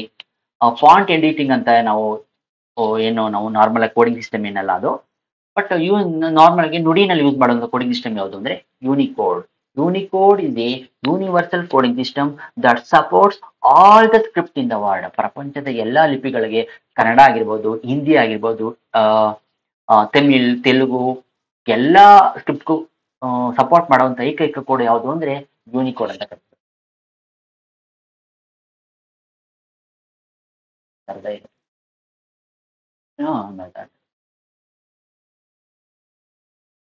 ದಟ್ ಈಸ್ ದ ಅಂದ್ರೆ ಇವು 6.0 ವರ್ಷಗಳು ಬರ್ತವೆ. 6.0, 4.0, 2.0, 1.0 ಅಂತ. ಈ 6.0 ಅಂತ ಕೊಟ್ಟಿದ್ದೇನೆ. ಸೊ 6.0 ನುಡಿಗೆ ಸಪೋರ್ಟ್ ಮಾಡುವಂತ ಯಾವ ಕೋಡ್ ಅಂದ್ರೆ ಯೂನಿಕೋಡ್. ಯೂನಿಕೋಡ್ ನುಡಿಗೆ ಸಪೋರ್ಟ್ ಮಾಡುತ್ತೆ ಕನ್ನಡದಲ್ಲಿ. 13th is the question like the dash memory is placed between the RAM and the CPU ಅಂತ ಇದೆ. ಇಲ್ಲಿ ಆಪ್ಷನ್ ಕೊಟ್ಟಿರೋದು ರೆಜಿಸ್ಟರ್ಸ್ ಅಂತ ಇದೆ ಒಂದು ಆಪ್ಷನ್. ಫಸ್ಟ್ ಆಪ್ಷನ್ ರೆಜಿಸ್ಟರ್ ಅಂತ. ಈ ರೆಜಿಸ್ಟರ್ ಯೂಸ್ ಮಾಡ್ತೀವಿ ಅಂದ್ರೆ register is a temporary device. Temporary ಡೇಟಾನ ಟೆಂಪರರಿ ಸ್ಟೋರ್ ಮಾಡೋಕ್ಕೋಸ್ಕರ ಯೂಸ್ ಮಾಡುವಂಥದ್ದು. Register is a device that use to store the data temporarily. ಟೆಂಪರರಿಗೆ ಒಂದು ಡೇಟಾನ ಸ್ಟೋರ್ ಮಾಡಬೇಕು ಅಂದಾಗ ರೆಜಿಸ್ಟರ್ಗಳನ್ನ ಮಾಡ್ತೀವಿ. ಚಿಕ್ಕ ಚಿಕ್ಕ ಡಿವೈಸ್ಗಳಿದೆ, ರೆಜಿಸ್ಟರ್ಗಳನ್ನ ಯೂಸ್ ಮಾಡ್ತೀವಿ ನಾವು. ಇದೆಲ್ಲ ಚಿಕ್ಕ ಚಿಕ್ಕ ಡಿವೈಸ್ಗಳು. ಇದು ಏನ್ ಮಾಡುತ್ತೆ ಅಂದ್ರೆ ಒಂದೇ ಒಂದು ಬಿಟ್ ಮಾತ್ರ ಸ್ಟೋರ್ ಮಾಡ್ಕೊಳುತ್ತೆ. It store only 1 bit of information. ಒಂದೇ ಒಂದು ಬಿಟ್ ಅನ್ನು ಮಾತ್ರ ಸ್ಟೋರ್ ಮಾಡ್ಕೊಳ್ಳುತ್ತೆ. ಚಿಕ್ಕ ಚಿಕ್ಕ ಡಿವೈಸ್ಗಳು ಜಾಸ್ತಿ ಡೇಟಾನ ಸ್ಟೋರ್ ಮಾಡ್ಕೊಳಕ್ ಆಗಲ್ಲ. ರಿಜಿಸ್ಟರ್ಗಳಲ್ಲಿ 0, 1, 0, 1 ಅಂತ ಇರ್ತೇವೆ ಇಲ್ಲ. ಪ್ರತಿಯೊಂದು ನಾವೇನಂತ ಕರಿತೀವಿ?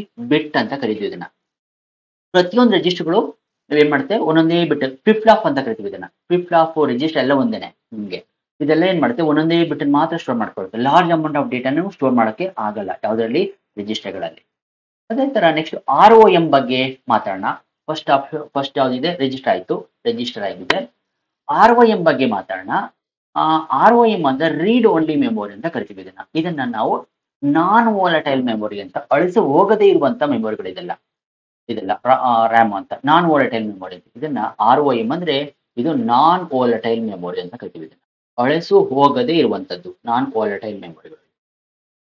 ನಾನ್ ವೋಲಟೈಲ್ ಅಂದ್ರೆ ನೀನು ಎಷ್ಟೊತ್ತು ಕೆಲಸ ಮಾಡ್ತಿದ್ದೆ ಅಷ್ಟೊತ್ತು ನೀನು ಡೇಟಾ ವಾಪಸ್ ತಗೋಬಹುದು. ಅದನ್ನ ನಾವು ನಾನ್ ವೋಲಟೈಲ್, ಅಳಿಸು ಹೋಗದೇ ಇರುವಂತದ್ದು. ನೀವು ಸ್ವಿಚ್ ಆಫ್ ಮಾಡು, ಸಡನ್ ಆಗಿ ಕರೆಂಟ್ ಹೋದ್ರು ಕೂಡ ನಿಮಗೆ ಡೇಟಾ ಹಂಗೆ ಇರುತ್ತೆ ಯಾವಾಗ. ಅದನ್ನ ರೀಡ್ ಓನ್ಲಿ ಮೆಮೊರಿಯಲ್ಲಿ ನಾವು ನೋಡ್ತಾ ಹೋಗ್ತೀವಿ. ಅದು ನಿಮಗೆ ಸೆಕೆಂಡ್ ಆಫ್ ನೋಡಿ ಕೇಚ್ ಮೆಮೊರಿ ಅಂತ ಇದೆ. ಕೇಚ್ ಮೆಮೊರಿ ಇದೆ ವೋಲಟೈಲ್ ಮೆಮೊರಿ. ಇದು ಅಳಿಸು ಹೋಗುವಂಥದ್ದು, ಟೆಂಪರವರಿಗೆ ಡೇಟಾ ಸ್ಟೋರ್ ಮಾಡೋಕ್ಕೋಸ್ಕರ ಬಳಕೆ ಮಾಡ್ತೀವಿ. ನಾವು ಯಾವ್ದನ್ನ ಕೇಚ್ ಮೆಮೊರಿನ ನಾವು ಟೆಂಪರವರಿಯಾಗಿ ಡೇಟಾನ ಹೋಲ್ಡ್ ಮಾಡೋಕ್ಕೋಸ್ಕರ, ಹ್ಯಾಂಡಲ್ ಮಾಡೋಕ್ಕೋಸ್ಕರ ಬಳಕೆ ಮಾಡ್ತೀವಿ. Cache memory is inserted between the RAM ಅಂದ್ರೆ ಮೇನ್ ಮೆಮೊರಿ ಅಂತ ಕರಿತೀವಿ ಇದನ್ನ. RAM is also called memory. ಇಲ್ಲಿ ಪ್ರಾಸೆಸರ್ ಇರುತ್ತೆ, CPU ಇರುತ್ತೆ. ಇಲ್ಲಿ CPU ಅಂದ್ರೆ ಪ್ರಾಸೆಸರ್ ಅಂತ. ಇದು ಮಧ್ಯೆ ಏನ್ ಹಾಕಿರ್ತೀವಿ, ಕೇಚ್ ಮೆಮೊರಿ ಹಾಕಿರ್ತೀವಿ. ಕೇಚ್ ಮೆಮೊರಿ ಯೂಸ್ ಟು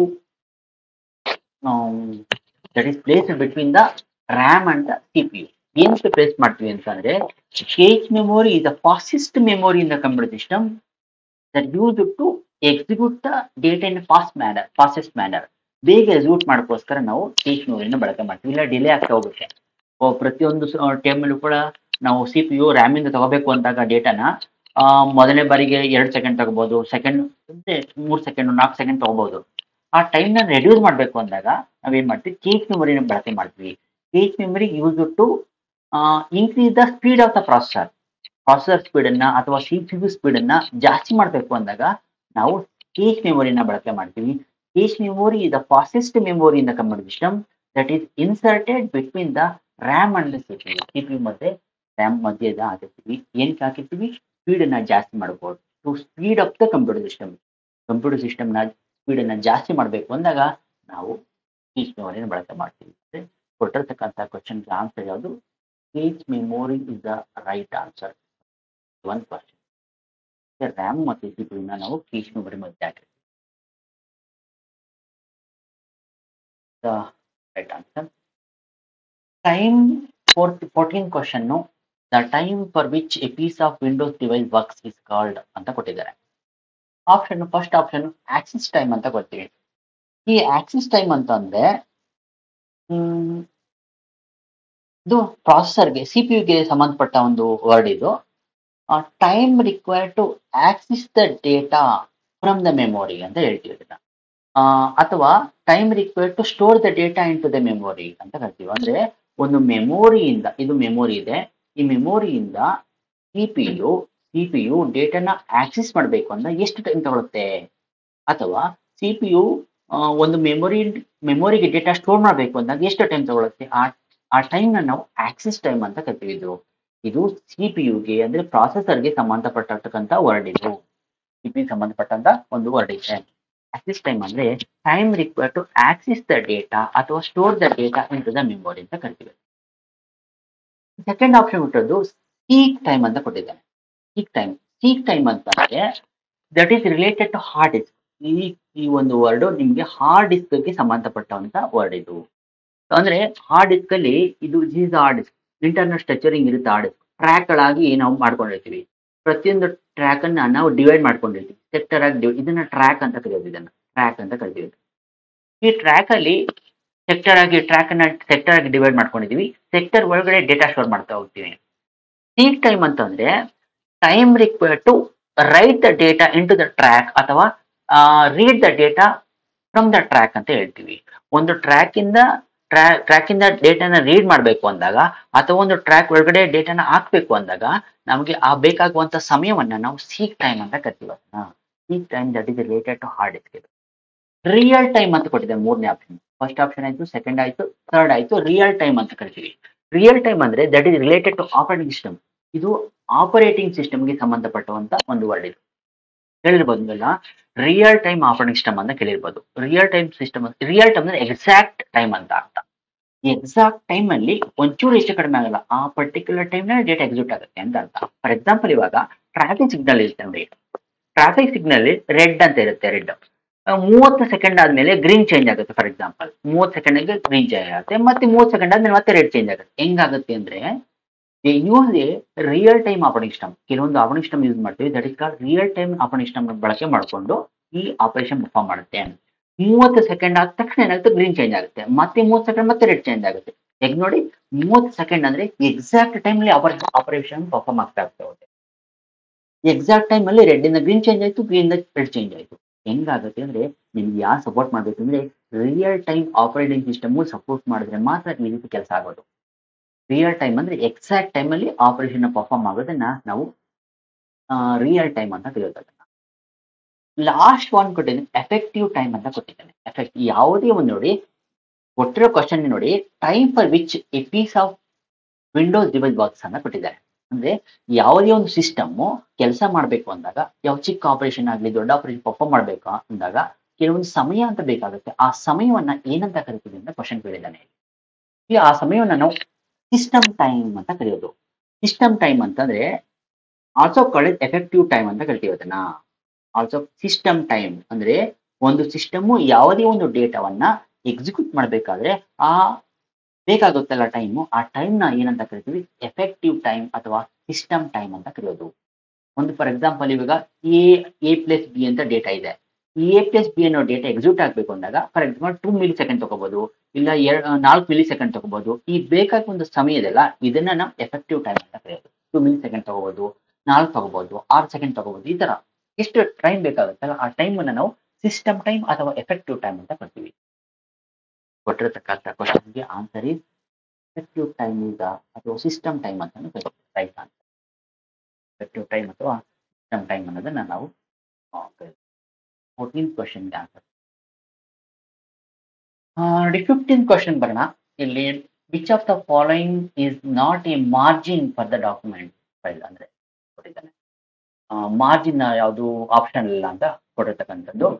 ನೋಡಿ ಇಲ್ಲಿ ಡಯಾಗ್ರಾಮ್ ಹಾಕಿದ್ದೀನಿ. ಇಲ್ಲಿ ಪೇಜ್ ಸೆಟಪ್ ಅಲ್ಲಿ ಟಾಪ್ ಅಂದ್ರೆ ಅಪ್ಪರ್ ಅಂತ ಆಪ್ಷನ್ ಇದೆ, ಬಾಟಮ್ ಅಂತ ಆಪ್ಷನ್ ಇದೆ, ಬಾಟಮ್ ಇದೆ, ಟಾಪ್ ಇದೆ. ಅಪ್ಪರ್ ಅಂದ್ರೆ ಟಾಪ್ ಅಂತ. ರೈಟ್ ಆಪ್ಷನ್ ಇದೆ ನೋಡಿ, ಇಲ್ಲಿ ರೈಟ್ ಆಪ್ಷನ್ ಕೂಡ ಇಲ್ಲಿದೆ, ರೈಟ್ ಆಪ್ಷನ್ ಇದೆ. ಇಲ್ಲಿ ಡೌನ್ ಅಂತ ಆಪ್ಷನ್ ಯಾವುದಿಲ್ಲ.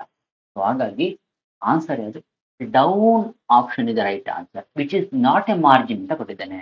ಇದು ಯಾವುದು ಕೂಡ ಇಲ್ಲಿ ಈ ಒಂದು ಕೊಟ್ಟಿರ್ತಕ್ಕಂಥ ಡಯಾಗ್ರಾಮ್ ಅಲ್ಲಿ ಆಪ್ಷನ್ ಡೌನ್ ಅಂತ ಆಪ್ಷನ್ ಇಲ್ಲ. ರೈಟ್ ಅಂತ ಇದೆ, ಬಾಟಮ್ ಅಂತ ಇದೆ, ಅಪ್ಪರ್ ಅಂತ ಇದೆ. ಅಪ್ಪರ್ ಅಂದ್ರೆ ಟಾಪ್ ಅಂತ ಇದೆ, ಬಟ್ ಬೇರೆ ಡೌನ್ ಅನ್ನೋ ಆಪ್ಷನ್ ಇಲ್ಲಿ ಎಲ್ಲೂ ಇಲ್ಲ.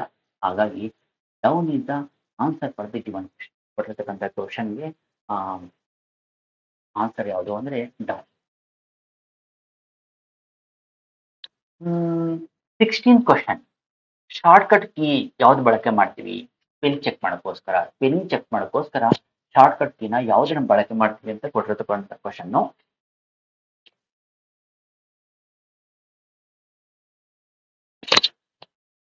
F3 ಎಂತ ಯೂಸ್ ಮಾಡ್ತೀವಿ ಇದನ್ನ ನಾವು ರೀನೇಮ್ ಮಾಡೋಕ್ಕೋಸ್ಕರ ಬಳಕೆ ಮಾಡೋದು. ರೀನೇಮ್ ಮಾಡ್ಕೋ, ಇಲ್ಲಿ ನಾವು ಎಕ್ಸಾಕ್ಟ್ ಫಂಕ್ಷನ್ ಕೀಸ್ಗಳಲ್ಲಿ ಇದೇ ಫಂಕ್ಷನ್ ಮಾಡುತ್ತೆ ಹೇಳಕ್ಕಾಗಲ್ಲ. ಈ ಫಂಕ್ಷನ್ ಕೀ ಪ್ರಾಬ್ಲಮ್ ಏನಂದ್ರೆ ಒಂದೊಂದು ಅಪ್ಲಿಕೇಶನ್ ಅಲ್ಲಿ ಒಂದೊಂದು ರೀತಿ ಕೆಲಸ ಮಾಡುತ್ತೆ. ನೋಡಿ F5 ಇದೆ ಇಲ್ಲಿ, MS ವರ್ಡ್ ಅಲ್ಲಿ F ರಿಫ್ರೆಶ್ಗೋಸ್ಕರ ಯೂಸ್ ಮಾಡ್ತೀವಿ. ಅದೇ ನೀವು ಪವರ್ ಪಾಯಿಂಟ್ ಅಲ್ಲಿ ನೀವು ಅದನ್ನ ಪವರ್ ಪಾಯಿಂಟ್ ಪ್ರೆಸೆಂಟೇಷನ್ ಮಾಡೋಕ್ಕೋಸ್ಕರ ಯೂಸ್ ಮಾಡ್ತೀವಿ ನಾವು. ಅಂದ್ರೆ ಡಿಪೆಂಡ್ ಅಪ್ಲಿಕೇಶನ್ ಮೇಲೆ ಡಿಪೆಂಡ್ ಆಗ್ಬಿಡುತ್ತೆ ಎಲ್ಲ. ಸೊ ಹಾಗಾಗಿ ನಾವು ಎಕ್ಸಾಕ್ಟ್ ಆಗಿ ಅಂತ ಹೇಳಕ್ಕಾಗಲ್ಲ. MS ವರ್ಡ್ ಬಗ್ಗೆ ಮಾತಾಡ್ಬೇಕು ಅಂತ ಕೊಟ್ಟಿರ್ತಕ್ಕಂಥ ಕ್ವಶನ್ MS ವರ್ಡ್ ಬಗ್ಗೆ ಕೇಳಿದ್ದೇನೆ, ಅದ್ರ ಬಗ್ಗೆ ಮಾತಾಡ್ತೀನಿ. F3 ಅನ್ನೋದನ್ನ ರೀನೇಮ್ಗೋಸ್ಕರ ಬಳಕೆ ಮಾಡೋದು. ಒಂದು ನೇಮ್ ಚೇಂಜ್ ಮಾಡಬೇಕು ಅಂದಾಗ, ಒಂದು ಫೈಲ್ ನೇಮ್ ಅದೆಲ್ಲ ಚೇಂಜ್ ಮಾಡಬೇಕು ಅಂದಾಗ. ಅದೇ ನೀವು F10 ಅನ್ನ ನಾವು ಫೈಲ್ ಮೆನುನ ಓಪನ್ ಮಾಡಬೇಕು ಅಂದಾಗ ನಾವು ಯೂಸ್ ಮಾಡ್ತೀವಿ. ಫೈಲ್ ಮೆನುನ ನಾವು ಬಳಕೆ ಮಾಡಿ ಓಪನ್ ಮಾಡಿ ಫೈಲ್ ಮೆನು ಟ್ಯಾಬ್ ಅನ್ನ ನಾವು ಓಪನ್ ಮಾಡಬೇಕು ಅಂದಾಗ F10 ಒಂದು ಆಪ್ಷನ್ ಬಳಕೆ ಮಾಡ್ತೀವಿ ಫಂಕ್ಷನ್ ಕೀನ. ನೀವು ನೋಡಿರ್ಬೋದು almost familiar with F5 use ಮಾಡ್ತೀವಿ. ಏನಕ್ಕೆ ಯೂಸ್ ಮಾಡ್ತೀವಿ ಅಂದ್ರೆ ರಿಫ್ರೆಶಿಂಗ್ಗೋಸ್ಕರ ಯೂಸ್ ಮಾಡ್ತೀವಿ. ರಿಫ್ರೆಶ್ಗೋಸ್ಕರ ನಾವು ಕೀ ಯೂಸ್ ಮಾಡುವಂಥದ್ದು. ಮಿಕ್ಕಿರೋದು ಯಾವುದು F7 ಇದೆ. F7 ನಾವು ಸ್ಪೆಲ್ಲಿಂಗ್ ಚೆಕ್ಗೋಸ್ಕರ ಬಳಕೆಯನ್ನು ಮಾಡೋದು. ಏನಾದ್ರೂ ತಪ್ಪುಗಳಿತ್ತು ಅಂತ ಒಂದು ಪ್ಯಾರಾಗ್ರಾಫ್ ಅಲ್ಲಿ ಒಂದು ವರ್ಡಿಂಗ್ ಅಲ್ಲಿ ತಪ್ಪುಗಳು ಕಂಡಿತ್ತು ಅಂತಂದಾಗ ಸ್ಪೆಲ್ ಚೆಕ್ ಮಾಡಬೇಕು ಅಂದಾಗ F7 ಆಪ್ಷನ್ ನಾವು ಬಳಕೆ ಮಾಡ್ತೀವಿ ಫಂಕ್ಷನ್. 16th ಕ್ವಶನ್ಗೆ F7 is the right. Spell ಚೆಕ್ಗೋಸ್ಕರ ಯಾವ ಫಂಕ್ಷನ್ ಕೀನ ಬಳಕೆ ಮಾಡ್ತೀವಿ ಅಂದ್ರೆ F7 ಬಳಕೆ. 17th question. What is the maximum font size that can be set manually in the MS Word ಅಂತ ಕೊಟ್ಟಿದ್ದಾರೆ. 2010 ಆಗಿರ್ಬೋದು 11 ಆಗಿರ್ಬೋದು ಎಲ್ಲಾದ್ರೂ ಒಂದೇನೆ. ದಟ್ ಈಸ್ ಮ್ಯಾಕ್ಸಿಮಮ್ ಅಂದ್ರೆ 72 ನ ಬಳಕೆ ಮಾಡ್ತೀವಿ. ಬೇರೆ ಬೇರೆ ಯಾವುದು ಕೂಡ ನಿಮಗೆ ಆಪ್ಷನ್ಗಳಲ್ಲ. ಮಿನಿಮಮ್ ನಾವು 8 ಸೈಜ್ ಅನ್ನ ಯೂಸ್ ಮಾಡ್ತೀವಿ. Maximum size font size maximum size 72 ನ ಯೂಸ್ ಮಾಡ್ತೀವಿ. 72 ಇಸ್ ದ ರೈಟ್. ಆಯ್ತಾ? ಒಂದು ಟೆಕ್ಸ್ಟ್ ಯೂಸ್ ಮಾಡ್ತೀವಿ. ಯಾವುದೇ ಒಂದು ಟೆಕ್ಸ್ಟ್ ಬರೀಬೇಕಾದ್ರೆ ಮ್ಯಾಕ್ಸಿಮಮ್ ಫಾಂಟ್ ಸೈಜ್ ಎಷ್ಟಿದೆ ಅಂತ ಕೇಳಿರ್ತಕ್ಕಂಥ ಕ್ವಶನ್. ಮ್ಯಾಕ್ಸಿಮಮ್ 72 ಯೂಸ್ ಮಾಡ್ತೀವಿ, ಮಿನಿಮಮ್ 8 ಯೂಸ್ ಮಾಡ್ತೀವಿ ಸೈಜ್ ಅಲ್ಲಿ. So answer is 72 is the right answer for the given question. MS word 2010 ಅನ್ನ ಕೊಟ್ಟಿದ್ದಾರೆ. 10 ಅಲ್ಲೂ ಅಷ್ಟೇ, 2007 ಅಲ್ಲೂ ಅದೇ ಯೂಸ್ ಮಾಡ್ತೀವಿ, 10 ಅಲ್ಲೂ ಅದೇ ಯೂಸ್ ಮಾಡ್ತೀವಿ, 11 ಅಲ್ಲೂ ಅದೇ ಯೂಸ್ ಮಾಡ್ತೀವಿ. ಏನು don't worry, 72 is the maximum, minimum ಅದೇ 8 ಫಾಂಟ್ ಸೈಜ್ ಅನ್ನ ಬಳಕೆ ಮಾಡಿ. Dimension of the letter size document in MS word ಅಂದ್ರೆ ಕೇಳಿರೋ ಕ್ವಶನ್. ಒಂದು ಕೇಳಿರ್ಬೋದು, A3 size, A4 size, A5 size ಇದೆಲ್ಲ ನಾವು ಯೂಸ್ ಮಾಡ್ತೀವಿ. ನಾವು ಒಂದು ಲೆಟರ್ನ ನಾವು ಮಾಡಬೇಕು ಅಂದಾಗ, ಒಂದು ಡಾಕ್ಯುಮೆಂಟ್ ನ ಟೈಪ್ ಮಾಡಬೇಕು ಅಂದಾಗ ಇನ್ಫಾರ್ಮೇಶನ್. ಇಲ್ಲಿ ಲೆಟರ್ ಸೈಜ್ಗೆ ಯಾವ ಸೈಜ್ ಅನ್ನು ಯೂಸ್ ಮಾಡ್ಕೊ, ಯಾವ ಸೈಜ್ ಇರುತ್ತೆ ಅಂತ ಕ್ವಶನ್ ಕೇಳಿದ್ದಾರೆ. ಇಲ್ಲಿ letter size is 8.5 inches into 11 inches ಅಂತ. That is the right answer. Actually ಬೇರೆದೆಲ್ಲ ಆಪ್ಷನ್ ರಾಂಗ್ ಆಪ್ಷನ್ಗಳೆಲ್ಲ. A3ಗೆ ನಾವು ಬೇರೆ ಬೇರೆ ಆಪ್ಷನ್ ನೋಡಿ, 7.7, A4ಗೆ 8.27, A5ಗೆ 5.83. ಇದೆಲ್ಲ ಬೇರೆ ಬೇರೆ ಸೈಜ್ಗಳನ್ನ, ಲೆಟರ್ ಸೈಜ್ಗಳಿದೆಲ್ಲ. ಯಾವ ಆಪ್ಷನ್ ಎಕ್ಸಿಕ್ಯೂಟಿವ್ ಸೈಜ್ ಬೇಕಾ, A4 ಶೀಟ್ ಅಲ್ಲಿ A4 ಸೈಜ್ ಬೇಕಾ, ಅಲ್ಲಿ ಡಾಕ್ಯುಮೆಂಟ್ ನೀವು ಪ್ರಿಪೇರ್ ಮಾಡಬೇಕಾ, ಪ್ರಿಂಟ್ ಮಾಡಬೇಕಾದ್ರೆ ಅಥವಾ ಡಾಕ್ಯುಮೆಂಟ್ ಪ್ರಿಪೇರ್ ಮಾಡಬೇಕಾದ್ರೆ ನಮ್ಗೆ ಅವಶ್ಯಕತೆ ಹೆಂಗಿದೆ ಆ ಸೈಜ್ ನಾವು ಬಳಕೆ ಮಾಡ್ತಾ ಹೋಗ್ತೀವಿ. ಸೊ ಇಲ್ಲಿ ಕೊಟ್ಟಿರೋದು ಲೆಟರ್ ಸೈಜ್ ಯೂಸ್ ಮಾಡ್ತೇವೆ. ಲೆಟರ್ ಸೈಜು 8.5 ಇಂಟು 11 ಇಂಚಸ್ ನ ಬಳಕೆ ಮಾಡ್ತೀವಿ. So that is the right. First one is the right answer for the given question. Letter size ಎಷ್ಟಿರುತ್ತೆ ಅಂತ ಕ್ವಶನ್ ಕೇಳಿದರೆ ದಟ್ ಈಸ್ 8 ಇಂಟು 11 ಇಂಚಸ್ ನ ಬಳಕೆ ಮಾಡಿ.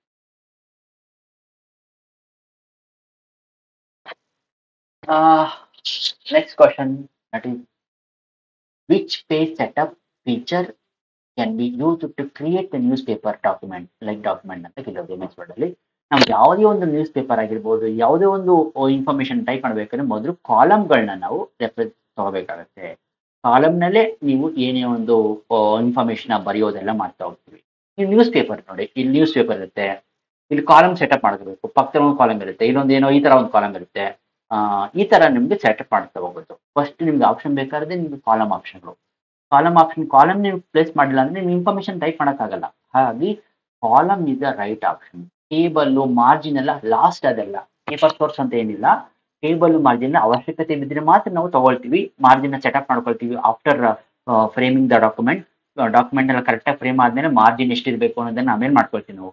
ಫಸ್ಟ್ ನಿಮಗೆ ಕಾಲಮ್ಗಳನ್ನ ಬಳಕೆ ಮಾಡ್ಕೊಂಡು ಅಲ್ಲಿ ನಾವು ಇನ್ಫಾರ್ಮೇಶನ್ ಇನ್ಸರ್ಟ್ ಮಾಡ್ತೇವೆ. Column is the right option for the given question. Column is the news paper ಅಂತ ಒಂದು ಡಾಕ್ಯುಮೆಂಟ್ ನ ಕ್ರಿಯೇಟ್ ಮಾಡಬೇಕು ಅಂದಾಗ ಕಾಲಮ್ಗಳು ನಮಗೆ ಇಂಪಾರ್ಟೆಂಟ್ ಆಗುತ್ತೆ. ಹಾಗಾಗಿ ಕಾಲಮ್ ಅಂದ್ರೆ option C is the right answer for the given question. Move to the 20th question, that is shortcut key ಕೇಳಿದಾನೆ ಇಲ್ಲಿ. that is shortcut key used to find the current date. Current date ಅನ್ನ ನಾವು use MS Excel current date ಅನ್ನ ಬೇಕು ಅಂದಾಗ ನಾವು ಯಾವ shortcut ನ ಬಳಕೆ ಮಾಡ್ತೀವಿ ಅಂದ್ರೆ first option that is for the current ಡೇಟ್ಗೋಸ್ಕರ ಬಳಕೆ ಮಾಡೋದು. ಡೇಟ್ ಅನ್ನ ಬೇಕು ಅಂದಾಗ F7 that is for the spell check ಅನ್ನ ಮಾಡಬೇಕು ಅಂದಾಗ ನಾವು ಆಲ್ಮೋಸ್ಟ್ ಗೊತ್ತಿರುತ್ತೆ ನಿಮಗೆ, ಸ್ಪೆಲ್ಲಿಂಗ್ ಅನ್ನೆಲ್ಲ ಚೆಕ್ ಮಾಡೋಕ್ಕೋಸ್ಕರ ಯೂಸ್ ಮಾಡ್ತೀವಿ F7 ಅನ್ನ. ಕಂಟ್ರೋಲ್ F ಗೊತ್ತಿರುತ್ತೆ ನಿಮ್ಗೆಲ್ಲ, ರೀಪ್ಲೇಸ್, ಫೈಂಡ್ ಅಂಡ್ ರೀಪ್ಲೇಸ್ ಗೋಸ್ಕರ ಯೂಸ್ ಮಾಡ್ತೀವಿ ಇದನ್ನ. ಫೈಂಡ್ ಮತ್ತೆ ರೀಪ್ಲೇಸ್ ಗೋಸ್ಕರ ಬಳಕೆ ಮಾಡೋದು. ಕಂಟ್ರೋಲ್ H ಅನ್ನ ಬಳಕೆ ಮಾಡೋದು. ಡಿ ಅನ್ನೋದು ಯಾವ ತರದ್ದು ನಿಮ್ಗೆ ಆಪ್ಷನ್ ಇಲ್ಲ, ಅದರಲ್ಲಿ ಯಾವುದು ಫಂಕ್ಷನಾಲಿಟಿ ಇಲ್ಲ. ಕಂಟ್ರೋಲ್ ಇಷ್ಟು ಅಂತ ಕೊಟ್ಟಿದ್ದೇನೆ, ದಟ್ ಈಸ್ ಯಾವುದು ಕೂಡ ನಿಮ್ಗೆ ಅಂತ ಬರಲ್ಲ ಅನ್ನಕ್ಕೆ. ಸೊ ಹಾಗಾಗಿ ಕ್ವಶನ್ಗೇನು ಕರೆಂಟ್ ಡೇಟ್ ಬೇಕು ಅಂದ್ರೆ ಯಾವುದು, ದಟ್ ಈಸ್ ಕಂಟ್ರೋಲ್ ಸೆಮಿಕಾಲನ್ ನ ಬಳಕೆ ಮಾಡೋದು current date. That is the answer. First option A is the answer for the given question. ಆಯ್ತಾ? ಕಂಟ್ರೋಲ್ H ಅನ್ನೋದು ಫೈಂಡ್ ಮತ್ತೆ ರಿಪ್ಲೇಸ್ಗೋಸ್ಕರ ನಾವು ಬಳಕೆ ಮಾಡ್ತೀವಿ. ಒಂದು ವರ್ಡ್ ಅನ್ನ ಸರ್ಚ್ ಮಾಡಬೇಕು ಅಂದಾಗ ರೀಪ್ಲೇಸ್, ಒಂದು ವರ್ಡ್ ಅನ್ನ ಇನ್ನೊಂದು ವರ್ಡ್ಗೆ ರಿಪ್ಲೇಸ್ ಮಾಡಬೇಕು ಅಂದಾಗ ಕಂಟ್ರೋಲ್ H ಅಂತ. A is the answer for the given question. Let us move to the 21st question, that is, in MS Excel to treat numeric data as a text, ನಿಮ್ ಒಂದು numeric data number system ಮತ್ತು numeric ಡೇಟಾನ ನೀವು use ಮಾಡಬೇಕು ಅಂದಾಗ text ಆಗಿ treat ಮಾಡಬೇಕು ಅಂದಾಗ ಬದಲಾವಣೆ ಮಾಡಬೇಕು ಅಂದಾಗ ಅಂದ್ರೆ ಅದನ್ನ ಆ ರೀತಿ ನಾವು ರೆಪ್ರೆಸೆಂಟ್ ಮಾಡಬೇಕು ಅಂದಾಗ ಯಾವ ಸಿಂಬಲ್ಗಳನ್ನ ಯೂಸ್ ಮಾಡ್ತೀವಿ. ನಾರ್ಮಲ್ ಆಗಿ ಆಲ್ಮೋಸ್ಟ್ ನಾವು ಎಲ್ಲ ಕತೆ ಬುಕ್ಗಳಲ್ಲಿ ನೋಡಿರ್ತೀರ ಇದೆಲ್ಲ. ಕೆಲವೊಂದು ಇಂಪಾರ್ಟೆಂಟ್ ಟೆಕ್ಸ್ಟ್ಗಳನ್ನ ಸಿಂಗಲ್ ಕೋಟ್ ಮಾಡಿರ್ತೀವಿ. ಅಪಾಸ್ಟ್ರೋಫ್ಸ್ ಅಂತ ಕರಿತೀವಿ.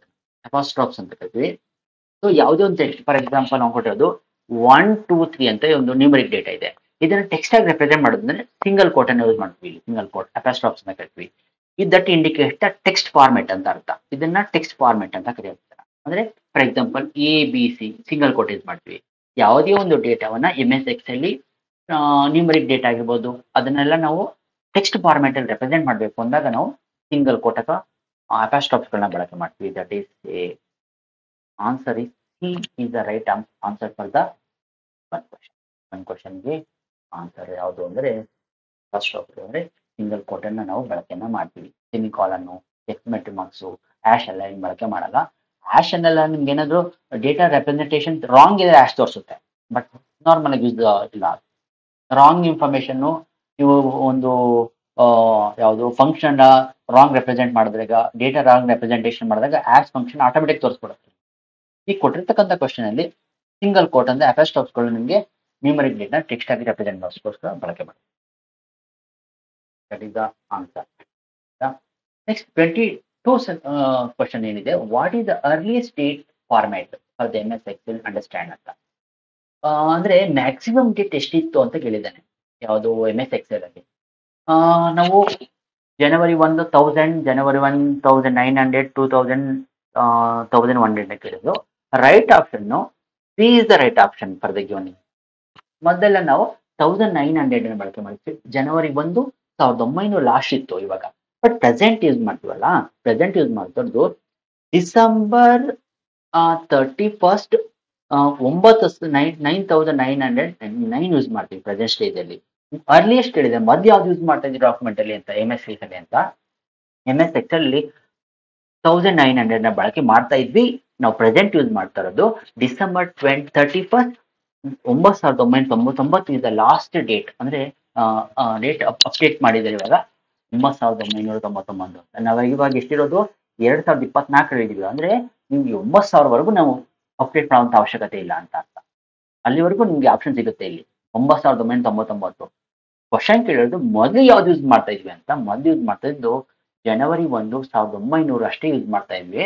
ಅದನ್ನ ನಾವು ಈಗ ಆಲ್ರೆಡಿ ಆಗೋಗಿದೆ ಅದು. ಇವಾಗ ಪ್ರೆಸೆಂಟ್ ಯೂಸ್ ಮಾಡ್ತಾ ಇರೋದು 9999. ಕೊಟ್ಟಿರ್ತಕ್ಕಂಥ question answer the second option B is the right answer for the given.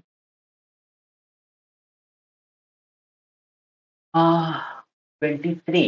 What is the shortest short key for the that is used to enter the current time ಅಂತ ಹೇಳಿ. First option current ಟೈಮ್ಗೆ ಯಾವ short cut ಕೀನ ಬಳಕೆ ಮಾಡಿ. Control ಇದು semicolon use ಬಿಟ್ಟು current date use ಮಾಡ್ತೀವಿ. Current date ಅನ್ನ ನಾವು ಫೈಂಡ್ ಮಾಡಬೇಕು ಅಂದಾಗ ನಾವು ಕಂಟ್ರೋಲ್ ಸೆಮಿಕಾಲನ್ ಯೂಸ್ ಮಾಡ್ತೀವಿ. ಈ ಕಂಟ್ರೋಲ್ ಶಿಫ್ಟ್ ಸೆಮಿಕಾಲನ್ ಯೂಸ್ ಮಾಡಬೇಕು ಅಂದಾಗ ಕರೆಂಟ್ ಡೇಟ್ ನಾವು ಬೇಕು ಅಂದಾಗ ಕಂಟ್ರೋಲ್ ಶಿಫ್ಟ್ ಸೆಮಿಕಾಲನ್ ಯೂಸ್ ಮಾಡ್ತೀವಿ. ಕಂಟ್ರೋಲ್ ಟಿ ಅಂತ ಯಾವ ಆಪ್ಷನ್ ಇಲ್ಲ ನಿಮಗೆ. ಕಂಟ್ರೋಲ್ ಟಿ ಅಂತ ಆಪ್ಷನ್ ಇಲ್ಲ. Control T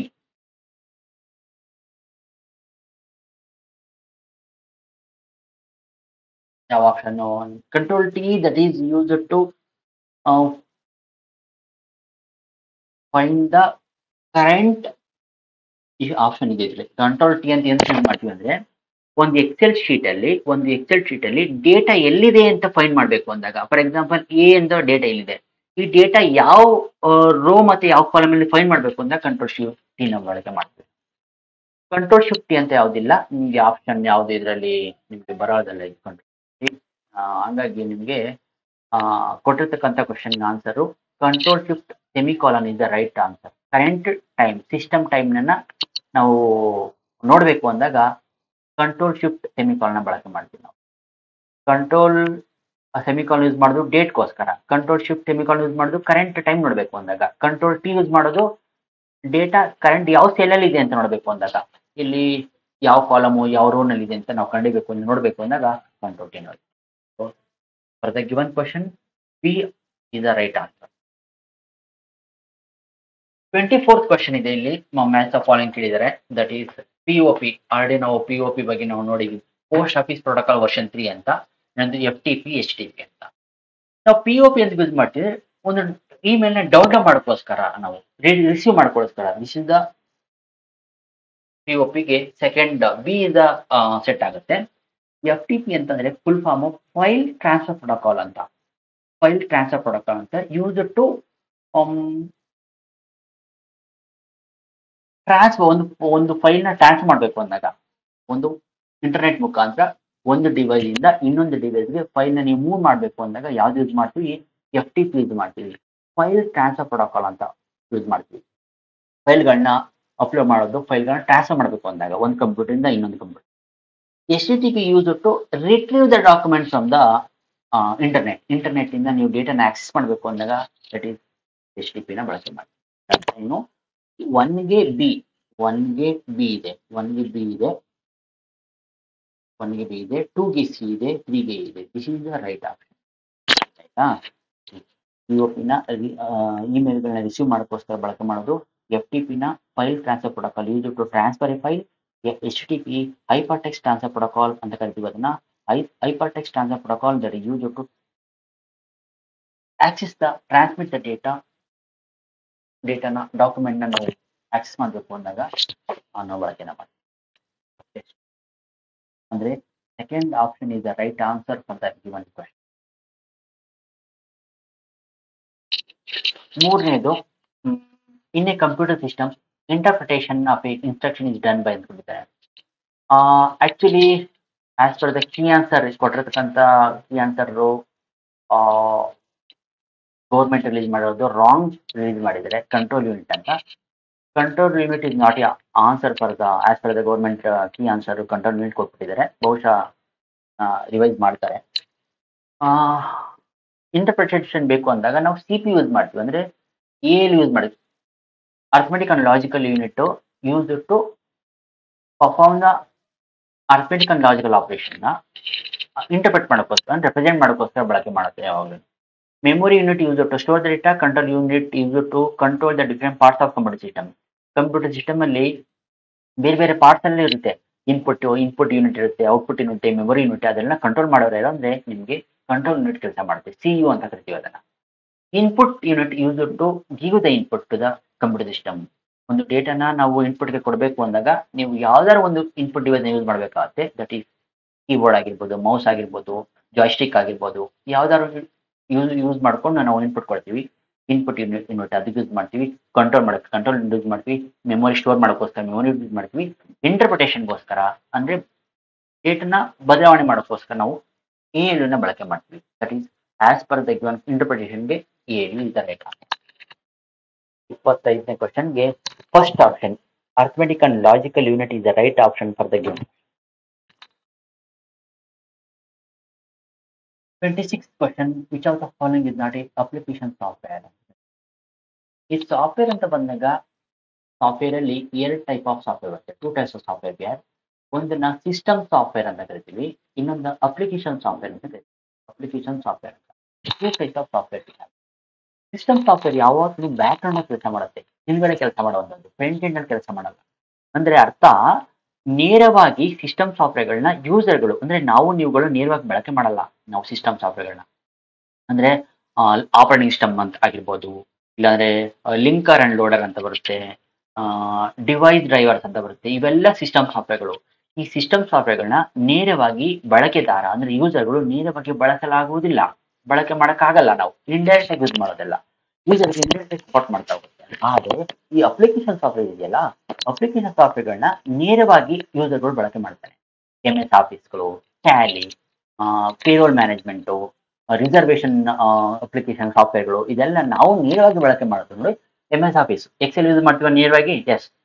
MS word use ಮಾಡ್ತೀವಿ, ಎಕ್ಸೆಲ್ ಯೂಸ್ ಮಾಡ್ತೀವಿ, ಪವರ್ ಪಾಯಿಂಟ್ ಯೂಸ್ ಮಾಡ್ತೀವಿ, ಪಬ್ಲಿಷರ್ ಯೂಸ್ ಮಾಡ್ತೀವಿ, ಎಲ್ಲ ನೇರವಾಗಿ ಯೂಸ್ ಮಾಡ್ತೀವಿ. ಟ್ಯಾಲಿ ನಾವೆಲ್ಲ ನೇರವಾಗಿ ಯೂಸ್ ಮಾಡ್ತೀವಿ. ಪೇರೋಲ್ ಮ್ಯಾನೇಜ್ಮೆಂಟ್ ಅಂದ್ರೆ ಕಂಪ್ನಿಗಳಲ್ಲಿ ಸ್ಯಾಲರಿ ಕೊಡೋಕ್ಕೋಸ್ಕರ ಅಪ್ಲಿಕೇಶನ್ ಮೇಂಟೈನ್ ಮಾಡ್ತಾರೆ, ಅದನ್ನ ನಾವು ನೇರವಾಗಿ ಯೂಸ್ ಮಾಡ್ತೀವಿ. ಈ ಲೈನೆಕ್ಸ್ ಅನ್ನೋದು ಆಪರೇಟಿಂಗ್ ಸಿಸ್ಟಮ್ ಇದೆಲ್ಲ, ಆಪರೇಟಿಂಗ್ ಸಿಸ್ಟಮ್ಗಳನ್ನ ನೀವು ನೇರವಾಗಿ ಬಳಕೆ ಮಾಡೋಕ್ಕಾಗಲ್ಲ ನಿಮಗೆ. ಈ ಲೈನೆಕ್ಸ್ ಒಂದು ಆಪರೇಟಿಂಗ್ ಸಿಸ್ಟಮ್ ಸಿಸ್ಟಮ್ ಸಾಫ್ಟ್ವೇರ್ಗಳು. ಯಾವುದೇ ಒಂದು ಸಿಸ್ಟಮ್ ಸಾಫ್ಟ್ವೇರ್ಗಳನ್ನ ನಾವು ನೇರವಾಗಿ ಬಳಕೆ ಮಾಡೋದಿಲ್ಲ, ಇಂಡೈರೆಕ್ಟ್ ಆಗಿ ಯೂಸ್ ಮಾಡ್ತೀವಿ. ಹಾಗಾಗಿ ಅಪ್ಲಿಕೇಶನ್ ಸಾಫ್ಟ್ವೇರ್ ಯಾವುದು? MS ಆಫೀಸು, ಟ್ಯಾಲಿಗಳು, ಪೇರೋಲ್, ಇದನ್ನ ಅಪ್ಲಿಕೇಶನ್ ಸಾಫ್ಟ್ವೇರ್ ಅಂತ ಕರೆಯೋದು. ಈ ಲೈನೆಕ್ಸ್ ಅನ್ನೋದು ಆಪರೇಟಿಂಗ್ ಸಿಸ್ಟಮ್, ಇದು ಸಿಸ್ಟಮ್ ಸಾಫ್ಟ್ವೇರ್ ಅಂತ ಕರೆಯೋದು. ಹಾಗಾಗಿ ಆಪ್ಷನ್ ಅದು ಲೈನೆಕ್ಸ್. ಲೈನೆಕ್ಸ್ ಇದೆ ಆಪರೇಟಿಂಗ್ ಸಿಸ್ಟಮ್. ಹಾಗಾಗಿ ಈ ಲೈನೆಕ್ಸ್ ಅನ್ನೋದು ಅಪ್ಲಿಕೇಶನ್ ಸಾಫ್ಟ್ವೇರ್ ಅಲ್ಲ, ಅದು ಸಿಸ್ಟಮ್ ಸಾಫ್ಟ್ವೇರ್. ಯಾವಾಗಲೂ MS office, Tally, payroll management ಅನ್ನೋದೆಲ್ಲ ನಿಮಗೆ ಅಪ್ಲಿಕೇಶನ್ ಸಾಫ್ಟ್ವೇರ್ಗಳು. Answer is D. Linux is the answer for the given question. Next 27 first computer made available commercial. Commercial ಅಂದ್ರೆ ಕಮರ್ಷಿಯಲ್ ಪರ್ಪಸ್ಗೋಸ್ಕರ ಯಾವ ಕಂಪ್ಯೂಟರ್ ಮೊದಲನೇ ಬಾರಿಗೆ ಯೂಸ್ ಮಾಡ್ತೀವಿ ಅಂತ ಮಾರ್ಕ್ 1 ಅಂತ ಫಸ್ಟ್ ಆಪ್ಷನ್ ಕೊಟ್ಟಿದ್ದಾರೆ. ಮಾರ್ಕ್ 1 ಅನ್ನೋದು ನಿಮ್ಗೆ that is used for the complex calculation. Complex calculation ಬಳಕೆ ಮಾಡ್ತೀವಿ. ಕಾಂಪ್ಲೆಕ್ಸ್ ಕ್ಯಾಲ್ಕುಲೇಷನ್ ಅಂದ್ರೆ ಕಷ್ಟಕರವಾದಂತ ಒಂದು ಕ್ಯಾಲ್ಕುಲೇಷನ್ ಮಾಡಬೇಕು ಅಂದಾಗ ನಾವು ಈ ಮಾರ್ಕ್ 1 ಅನ್ನೋ ಕಂಪ್ಯೂಟರ್ ಸಿಸ್ಟಮ್ ನ ಬಳಕೆ ಮಾಡ್ತಾ ಇದ್ದೀವಿ. Second option ENIAC, electronic numerical integrator and computer ಅಂತ ಇದೆ. ಈ ಇನಿಯಾಕ್ ಅನ್ನೋ ಕಂಪ್ಯೂಟರ್ ನಾವು ಇವಾಗ ಯಾವ್ದು ಈ 4 ಕಂಪ್ಯೂಟರ್ ನ ಬಳಕೆ ಮಾಡ್ತಾ ಇಲ್ಲ ಇವಾಗ. ಆದ್ರೆ ನಾವು ಈ ಕೊಟ್ಟಿರ್ತಕ್ಕಂಥ ಆಪ್ಷನ್ ನ ಡಿಸ್ಕಸ್ ಮಾಡ್ಬೇಕು ಅಂದಾಗ ಇನಿಯಾಕ್ ನ ನಾವು ವೆದರ್ ಫೋರ್ಕಾಸ್ಟಿಂಗ್ ಅಲ್ಲಿ ಸೈಂಟಿಫಿಕ್ ಪರ್ಪಸ್ಗೋಸ್ಕರ ಬಳಕೆ ಮಾಡ್ತಾ ಇದ್ವಿ. Present is we are not using. ಇನಿಯಾಕ್ ನ ಬಳಕೆ ಮಾಡ್ತಾ ಇಲ್ಲ, ಮಾರ್ಕ್ 1 ಬಳಕೆ ಮಾಡ್ತಾ ಇಲ್ಲ, ಯಾವ್ದನ್ನು ಬಳಕೆ ಮಾಡ್ತಾ ಇಲ್ಲ. ಈ ಕೊಟ್ಟಿರ್ತಕ್ಕಂಥ ಆಪ್ಷನ್ ಯಾವ್ದು ಬಳಕೆ ಮಾಡ್ತಾ ಇಲ್ಲ. ಇನಿಯಾಕ್ ಅಂತ ಬಂದಾಗ electronic numerical integrator and computer ಅಂತ ಕರೀತೀವಿ ಫುಲ್ ಫಾರ್ಮ್. ಇದು ನೇಮ್ ಆಫ್ ದ ಕಂಪ್ಯೂಟರ್. ಇದು ಕಂಪ್ಯೂಟರ್ನ ಒಂದು ವಿಧ ಇದು ಹೇಳ್ಬೇಕು ಅಂದಾಗ ಇದು ಡಿಜಿಟಲ್ ಕಂಪ್ಯೂಟರು. ಇದೇನ್ ಯೂಸ್ ಮಾಡ್ತಾ ಇದ್ವಿ ಮೊದಲೆಲ್ಲ ಅಂದ್ರೆ that is use for the weather forecasting, ಹವಾಮಾನ ಮುನ್ಸೂಚನೆ ಅಂತ ಹೇಳ್ತೀವಲ್ಲ, ವೈಜ್ಞಾನಿಕ ಪರ್ಪಸ್ಗೋಸ್ಕರ ಬಳಕೆ ಮಾಡ್ತಾ ಇದ್ವಿ. ಈ ಎಡಿಸ್ಯಾಕ್ ಅಂತ ಬರುತ್ತೆ, electronic delay storage automatic computer ಅಂತ. Electronic delay storage automatic computer. ಇದು ಡೇಟಾನ ಸ್ಟೋರ್ ಮಾಡೋಕ್ಕೋಸ್ಕರ, ಡೇಟಾ ಕಲೆಕ್ಷನ್, ಡೇಟಾ ಸ್ಟೋರ್ ಮಾಡೋಕ್ಕೋಸ್ಕರ ಬಳಕೆ ಮಾಡ್ತಾ ಇದ್ವಿ. ಡೇಟಾ ಸ್ಟೋರೇಜ್ಗೋಸ್ಕರ ಬಳಕೆ ಮಾಡ್ತಾ ಇದ್ವಿ. ಈ ಯೂನಿವರ್ಸಲ್ ಕಂಪ್ಯೂಟರ್ ಅಂತ ಕರಿತೀವಿ ಇದನ್ನ. ಯೂನಿವ್ಯಾಕ್ ಅಂದ್ರೆ ಯೂನಿವರ್ಸಲ್ ಆಟೋಮ್ಯಾಟಿಕ್ ಕಂಪ್ಯೂಟರ್ ಅಂತ. ಇದನ್ನ ಬಿಸ್ನೆಸ್ ಪರ್ಪಸ್ಗೋಸ್ಕರ ಬಳಕೆ ಮಾಡ್ತಾ ಇದ್ವಿ. ಬಿಸ್ನೆಸ್ ಅಂದ್ರೆ ಕಮರ್ಷಿಯಲ್ ಪರ್ಪಸ್ಗೋಸ್ಕರ ಬಳಕೆ ಮಾಡ್ತಾ ಇದ್ವಿ. ಹಾಗಾಗಿ ಕೊಟ್ಟಿರ್ತಕ್ಕಂಥ ಕಮರ್ಷಿಯಲ್ ಯೂಸ್ಗೋಸ್ಕರ ಯಾವ್ದು ಬಳಕೆ ಮಾಡ್ತಾ ಇದ್ವಿ? ದಟ್ ಇಸ್ ಯೂನಿವ್ಯಾಕ್ ಅನ್ನೋ ಕಂಪ್ಯೂಟರ್ನ ಬಳಕೆ ಮಾಡ್ತಾ ಇದ್ವಿ ಬಿಸ್ನೆಸ್ ಪರ್ಪಸ್ಗೋಸ್ಕರ. ಸೊ ಕೊಟ್ಟಿರ್ತಕ್ಕಂಥ ಕ್ವಶನ್ಗೆ D is the right answer. Commercial ಪರ್ಪಸ್ಗೋಸ್ಕರ ಅಂದ್ರೆ ಬಿಸ್ನೆಸ್ ಪರ್ಪಸ್ಗೋಸ್ಕರ ಯಾವ್ದು ಬಳಕೆ ಮಾಡ್ತಾ ಇದ್ವಿ? ಯೂನಿವ್ಯಾಕ್. ಇದು ಯಾವುದನ್ನು ಕೂಡ ನಾವು ಪ್ರೆಸೆಂಟ್ ಡೇಸ್ ಬಳಕೆ ಮಾಡ್ತಾ ಇಲ್ಲ. ಇವಾಗೆಲ್ಲ ಹೈ ಟೆಕ್ನಾಲಜಿ ಇಂಪ್ರೂವ್ ಆಗಿದೆ, ಹೈ ಕಾನ್ಫಿಗರೇಷನ್ ಯೂಸ್ ಮಾಡ್ತಾ ಇರೋದು. ಇದೆಲ್ಲ ಹಳೇದು, ಎಲ್ಲ ಹಿಸ್ಟ್ರಿನಲ್ಲಿ ಓದ್ತೀವಿ. ಇದನ್ನು ಹಿಸ್ಟ್ರಿ ಆಫ್ ಕಂಪ್ಯೂಟರ್ಸ್ ಅಂತ ಬಂದಾಗ ಇವೆಲ್ಲ ಓದ್ತಾ ಹೋಗ್ತೀವಿ. ಗಿವನ್ ಕ್ವಶನ್ಗೆ universal automatic computer is right answer. That is UNIVAC. 28th question, which chip are erasable by UV rays after removing them ಅಂತ ಕೊಟ್ಟಿರ್ತಕ್ಕಂಥದ್ದು. ಸರ್ಕ್ಯೂಟ್ ಇಂದ ನೀವು ತೆಗೆದಾಗ ಯಾವ ಚಿಪ್ ಅನ್ನ UV ರೇಸ್ ಯೂಸ್ ಮಾಡಿಕೊಂಡು ನಾವು ರಿಮೂವ್ ಮಾಡ್ತೀವಿ. ಪಿ ರಾಮ್ ಬಗ್ಗೆ ಫಸ್ಟ್ ಹೇಳ್ಬಿಡ್ತೀನಿ. ಪಿ ರಾಮ್ ಅಂದ್ರೆ ಪ್ರೋಗ್ರಾಮಬಲ್ ರಾಮ್ ಅಂತ. ಪ್ರೋಗ್ರಾಮಬಲ್ ರಾಮ್ ಅಂದ್ರೆ ಪ್ರೋಗ್ರಾಮಿಂಗ್ ಅಂದ್ರೆ ಬರೆಯೋದು ಅಂತ ಅರ್ಥ. ಒಂದ್ಸಲ ಬರೆದ್ಬಿಟ್ರೆ ROM chip. Program read only memory ಅಂತ ಕರಿತೀವಿ. ರ್ಯಾಮ್ ಬಗ್ಗೆ ROM ರಾಮ್ ಬಗ್ಗೆ ಕೇಳಿರ್ತಾರೆ, ರೀಡ್ ಓನ್ಲಿ ಮೆಮೊರಿ ಅಂತ. 3 ಟೈಪ್ಸ್ ಬರುತ್ತೆ. ಪಿ ರಾಮ್ ಬರುತ್ತೆ, EP ರಾಮ್ ಬರುತ್ತೆ, EP ರಾಮ್ ಬರುತ್ತೆ. ಈ ಪಿ ರಾಮ್ ಅನ್ನ ನೋಡಿ, ಪಿ ರಾಮ್ ಅಲ್ಲಿ 3 ಟೈಪ್ ಬರುತ್ತೆ. ROM ಅಲ್ಲಿ 3 ಟೈಪ್ ಬರುತ್ತೆ. ಒಂದು ಪಿ ರಾಮ್ ಅಂತ ಕರಿತೀವಿ, ಒಂದು ಪಿ ರಾಮ್ ಅಂತ, ಇನ್ನೊಂದು EP ರಾಮ್ ಅಂತ ಕರಿತೀವಿ, ಇನ್ನೊಂದು EP ರಾಮ್ ಅಂತ, ಇನ್ನೊಂದು EEP ರಾಮ್ ಅಂತ ಕರಿತೀವಿ. EEP ರಾಮ್ ಅಂತ ಅಂದ್ರೆ ಈ ಪಿ ರಾಮ್ ಅಂದ್ರೆ ಏನು ಅಂದ್ರೆ ಪ್ರೋಗ್ರಾಮಬಲ್ ರಾಮ್ ಅಂತ. ಪ್ರೋಗ್ರಾಮಿಂಗ್ ಅಂದ್ರೆ ಬರೆಯೋದು ಅಂತ. ಒಂದ್ಸಲ ನೀನು ರಾಮ್ ಚಿಪ್ಗೆ ಬರೆದ್ಬಿಟ್ರೆ ಡೇಟಾ ಅಳಿಸಕ್ಕಾಗಲ್ಲ ಅದನ್ನ. You cannot erase the data in case of P ROM. ಅಂದ್ರೆ ಪಿ ರಾಮ್ ಅಲ್ಲಿ ಡೇಟಾನ ಎರೇಸ್ ಮಾಡಕ್ಕಾಗಲ್ಲ, ಬರೆಯೋದಷ್ಟೇ, ಇನ್ನು ಎರೇಸ್ ಮಾಡಕ್ ಸಾಧ್ಯ ಇಲ್ಲ. EP ರಾಮ್ ಅಂತ ಬರುತ್ತೆ, ಎರೇಸಬಲ್ ಪ್ರೋಗ್ರಾಮಬಲ್ ರಾಮ್ ಅಂತ. ಬರುತ್ತೆ. ಇದರಲ್ಲಿ ಡೇಟಾನ ಅಳಿಸ್ಬಿಟ್ಟು ಮತ್ತೆ ಬರೀಬಹುದು, ಎರೇಸ್ ಮಾಡಬಹುದು. ನಿಮಗೆ ಎರೇಸ್ ಮಾಡಿ ಮತ್ತೆ ಬರೀಬಹುದು. ಅದನ್ನ ನಾವು EP ರಾಮ್ ಅಂತ ಕರಿತೀವಿ. ಈ ಹೆಂಗ್ ಎರೇಸ್ ಮಾಡ್ತೀವಿ ಅಂದ್ರೆ ಇಪಿ ನಮ್ಮಲ್ಲಿ ಯು ವಿ ರೇಸ್ ಗಳನ್ನ ಬಳಕೆ ಮಾಡ್ತೀವಿ. ಅಲ್ಟ್ರಾ ವೈಲೆಟ್ ರೇಸ್ ನ ಯೂಸ್ ಮಾಡ್ಕೊಂಡು ಚಿಪ್ಪಿನ ಹೊರಗಡೆ ತಗೊಟ್ಟು ROM ಚಿಪ್ ಇದೆಯಲ್ಲ ಇಪಿ ರಾಮ್ ಚಿಪ್ ಅನ್ನ ರಿಮೂವ್ ಮಾಡ್ಬಿಟ್ಟು ಸರ್ಕ್ಯೂಟ್ ಇಂದ ಆ ಚಿಪ್ ಅನ್ನ ಯು ವಿ ರೇಸ್ ಗೆ ಎಕ್ಸ್ಪೋಸ್ ಮಾಡಿದ ತಕ್ಷಣ ಅದು content of the EP Ram ಇಟ್ಕೊಂಡು ಎರೇಸ್ ಆಗ್ಬಿಡುತ್ತೆ. ಅದು ಎರೇಸ್ ಆಗ್ಬಿಡುತ್ತೆ ಅದು ಯು ವಿ ರೇಸ್ ಗೆ ಎಕ್ಸ್ಪೋಸ್ ಮಾಡಿದ ತಕ್ಷಣ. ನೋಡಿ ಇಪಿ ರಾಮ್ ದ ಆಪ್ಷನ್, ಮೂರನೇ ಆಪ್ಷನ್ ಇದೆ. EP Ram electrically erasable programmable Ram ಅಂತ ಕರಿತೀವಿ. ಎಲೆಕ್ಟ್ರಿಕಲಿ ಎರೇಸಬಲ್ ಪ್ರೋಗ್ರಾಮಬಲ್ ರಾಮ್ ಅಂತ ಈ ಚಿಪ್ ನಲ್ಲಿ ಇರತಕ್ಕಂಥ ಡೇಟಾ ನಾವು ಎಲೆಕ್ಟ್ರಿಕಲ್ ಸಿಗ್ನಲ್ಗಳನ್ನ ಪಲ್ಸಸ್ಗಳನ್ನ ಯೂಸ್ ಮಾಡಿಕೊಂಡು ನಾವು ಡೇಟಾ ಎರೇಸ್ ಮಾಡ್ತೀವಿ. ಇಲ್ಲಿ ಎಲೆಕ್ಟ್ರಿಕಲ್ ಸಿಗ್ನಲ್ಗಳನ್ನ ಬಳಕೆ ಮಾಡ್ಕೊಂಡು ಡೇಟಾ ಎರೇಸ್ ಮಾಡ್ತೀವಿ. ಇದರಲ್ಲಿ ಅಲ್ಟ್ರಾವೈಲೆಟ್ ರೇಸ್ ನ ಯೂಸ್ ಮಾಡ್ಕೊಂಡು ಡೇಟಾ ಎರೇಸ್ ಮಾಡ್ತೀವಿ. ಅಂದ್ರೆ ಕೊಟ್ಟಿರ್ತಕ್ಕಂಥ ಆಪ್ಷನ್ ಇಪಿ ರಾಮ್ ಅಂತ option. EP Ram chip ultraviolet race use ಮಾಡ್ಕೊಂಡು ಡೇಟಾ ಎರೇಸ್ ಮಾಡೋದು ಯಾವುದು ಅಂದ್ರೆ ಇಪಿ ರಾಮ್ ಚಿಪ್ ಅಲ್ಲಿ ನಾವು ಯು ವಿ ರೇಸ್ ನ ಬಳಕೆ ಮಾಡ್ಕೊಂಡು ಡೇಟಾನ ಎರೇಸ್ ಮಾಡ್ತೀವಿ. That is first option is the right answer for the given question. UV rays ಅನ್ನ ಯೂಸ್ ಮಾಡಿಕೊಂಡು ನಾವು ಇಪಿ ರಾಮ್ ಅಲ್ಲಿ ಇರತಕ್ಕಂಥ ಡೇಟಾವನ್ನ ಎರೇಸ್ ಮಾಡೋದು ಅಂತ ಅರ್ಥ. 29 which of the following is not element are the computer desktop ಅಂತ ಕೇಳ್ತೀವಿ. ನೋಡಿ ಕೊಟ್ಟಿರ್ತಕ್ಕಂಥ ನೋಡಿ ಐಕಾನು, ಟಾಸ್ಕ್ ಬಾರು, ಸ್ಟಾರ್ಟ್ ಬಟನ್, ಟೈಟಲ್ ಬಾರ್ ಇದೆ. ನೋಡಿ ಇಲ್ಲಿ ಈ ಡಯಾಗ್ರಾಮ್ ನೋಡ್ಕೊಳ್ಳಿ. ಐಕಾನ್ ಇಲ್ಲಿದೆ. ಡೆಸ್ಕ್ಟಾಪ್ ಅಲ್ಲಿ ಯಾವುದು ಆಪ್ಷನ್ ಅಲ್ಲ ಅಂದ್ರೆ ಯಾವ್ದು ಇರಲ್ಲ ಅಂತ ಕೇಳಿದಾನೆ, ಯಾವ್ದು ಎಲಿಮೆಂಟ್ ಇಲ್ಲ ಅಂತ. ಐಕಾನ್ ಇದೆ ಕರೆಕ್ಟ್ ಇದೆ, ಇದಿದೆ ನೋಡಿ. ಸ್ಟಾರ್ಟ್ ಬಟನ್ ಇದೆ, ಸ್ಟಾರ್ಟ್ ಬಟನ್ ಇಲ್ಲಿದೆ, ಸ್ಟಾರ್ಟ್ ಬಟನ್ ಇಲ್ಲಿದೆ. ಟಾಸ್ಕ್ ಬಾರ್ ಇದೆ, ಟಾಸ್ಕ್ ಬಾರ್ ಇಲ್ಲೂ ಇದೆ ನೋಡಿ ಡೆಸ್ಕ್ಟಾಪ್ ಅಲ್ಲಿ. ಮಿಕ್ಕಿರೋದು ಯಾವ್ದು ಟೈಟಲ್ ಬಾರು ಇಲ್ಲೆಲ್ಲೂ ಕೂಡ ನಿಮ್ಗಿಲ್ಲ. ಡೆಸ್ಕ್ಟಾಪ್ ಮೇಲೆ ನಿಮ್ಗೆ ಯಾವುದೇ ತರದ ಟೈಟಲ್ ಬಾರ್ ಬರೋದಿಲ್ಲ. ನಿಮಗೆ ಟೈಟಲ್ ಬಾರ್ ಬರೋದಲ್ಲ ನಿಮಗೆ MS ಆಫೀಸು, ವರ್ಡ್ ಓಪನ್ ಮಾಡಿದಾಗ, ಎಕ್ಸೆಲ್ ಓಪನ್ ಮಾಡಿದಾಗ ಫಸ್ಟ್ ನೇಮ್ ಬರುತ್ತಲ್ಲ ಟಾಪ್ ಅಲ್ಲಿ, ಅದನ್ನ ಟೈಟಲ್ ನೇಮ್ ಬರುತ್ತಲ್ಲ, ಡಾಕ್ಯುಮೆಂಟ್ 1 ಅಂತ ಬರುತ್ತೆ. ಅದನ್ನ ಬೇಕಾದ್ರೆ ನೀವು ಚೇಂಜ್ ಮಾಡ್ಕೋಬಹುದು. ಅದನ್ನ ಟೈಟಲ್ ಬಾರ್ ಅಂತ ಕರೆಯೋದು. ಡೆಸ್ಕ್ಟಾಪ್ ಮೇಲೆ ಯಾವುದೇ ತರದ ಟೈಟಲ್ ಬಾರ್ ಬರಲ್ಲ. ನಿಮ್ಗೆ ಬರೋದೇ ಕೊಟ್ಟಿರ್ತಕ್ಕಂಥ ಆಪ್ಷನ್ ಐಕಾನ್ಗಳು ಬರುತ್ತೆ. ಇದೆಲ್ಲ ಐಕಾನ್ಗಳನ್ನ ಕರೆಯೋದು. ಇದೆಲ್ಲ ಐಕಾನ್ಗಳು ಇದೆಲ್ಲ ಸ್ಟಾರ್ಟ್ ಬಟನ್ ಬರುತ್ತೆ, ಟಾಸ್ಕ್ ಬಾರ್ ಬರುತ್ತೆ, ಎಕ್ಸೆಪ್ಟ್ ಟೈಟಲ್ ಬಾರ್ ಬಿಟ್ಟು ನಿಮಗೆ ಬೇರೆ ಎಲ್ಲ ಆಪ್ಷನ್ ಬರುತ್ತೆ. Given question title bar is not available in the desktop ಅಲ್ಲಿ ಬರುತ್ತಲ್ಲ. ಹಾಗಾಗಿ is the right option. Last ಅಂದ್ರೆ 30ನೇ ಕ್ವಶನ್ ಯಾವ್ದು ನೋಡೋಣ. What are the graphical object called ಅಂತ ಕೊಟ್ಟಿದ್ದಾರೆ. Which are used to represent commonly used application. ಅಂದ್ರೆ ಮೊದಲೆಲ್ಲ ನಾವೆಲ್ಲ 1980s ಅಲ್ಲೆಲ್ಲ ನಾವು ಡೆಸ್ಕ್ಟಾಪ್ ಡಿಸ್ಕ್ ಆಪರೇಟಿಂಗ್ ಸಿಸ್ಟಮ್ ಬಳಕೆ ಮಾಡ್ತಾ ಇದ್ವಿ. ಮೊದಲೆಲ್ಲ ಡಾಸ್ ಕೇಳಿರ್ಬೋದು ನೀವೆಲ್ಲ. ಡಿಸ್ಕ್ ಆಪರೇಟಿಂಗ್ ಸಿಸ್ಟಮ್ ಅಂತ ಬಳಕೆ ಮಾಡ್ತಾ ಇದ್ವಿ. ಈ ಡಿಸ್ಕ್ ಆಪರೇಷನ್ ಯಾವುದೇ ಒಂದು ಆಪರೇಷನ್ ಪರ್ಫಾರ್ಮ್ ಮಾಡಬೇಕು ಅಂದಾಗ ಎಲ್ಲವೂ ಕೂಡ ನೀವು ಕಮಾಂಡ್ ಯೂಸ್ ಮಾಡಬೇಕಾಗಿತ್ತು.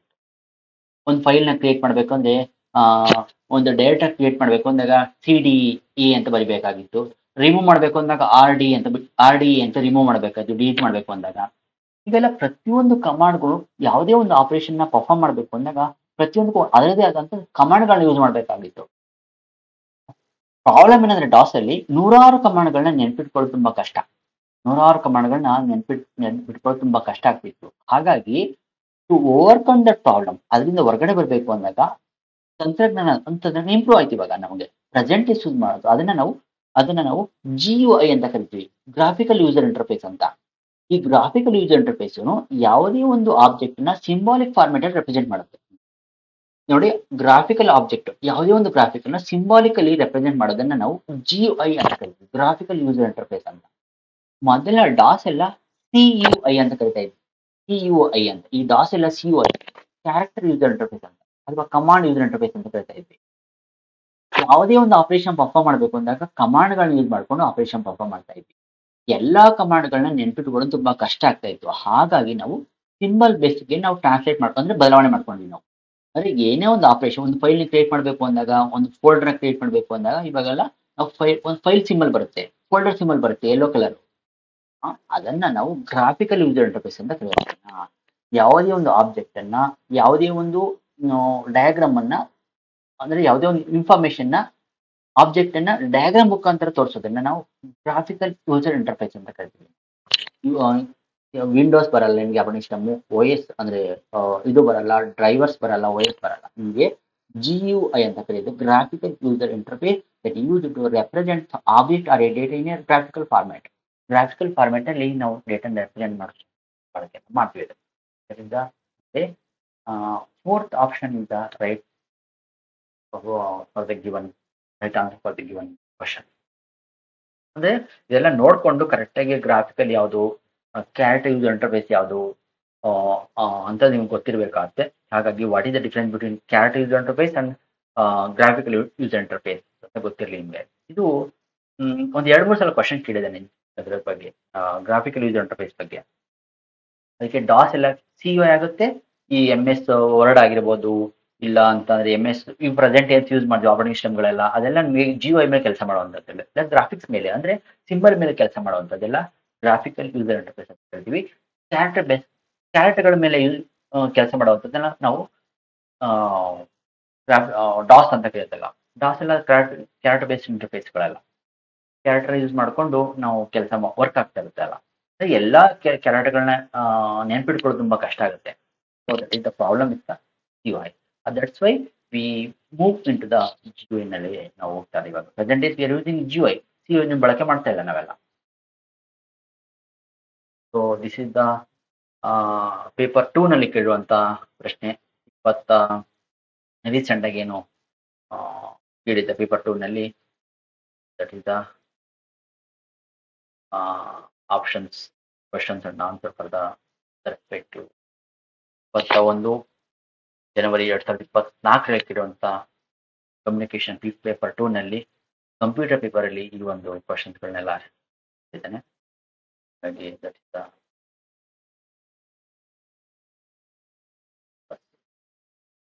Thank you.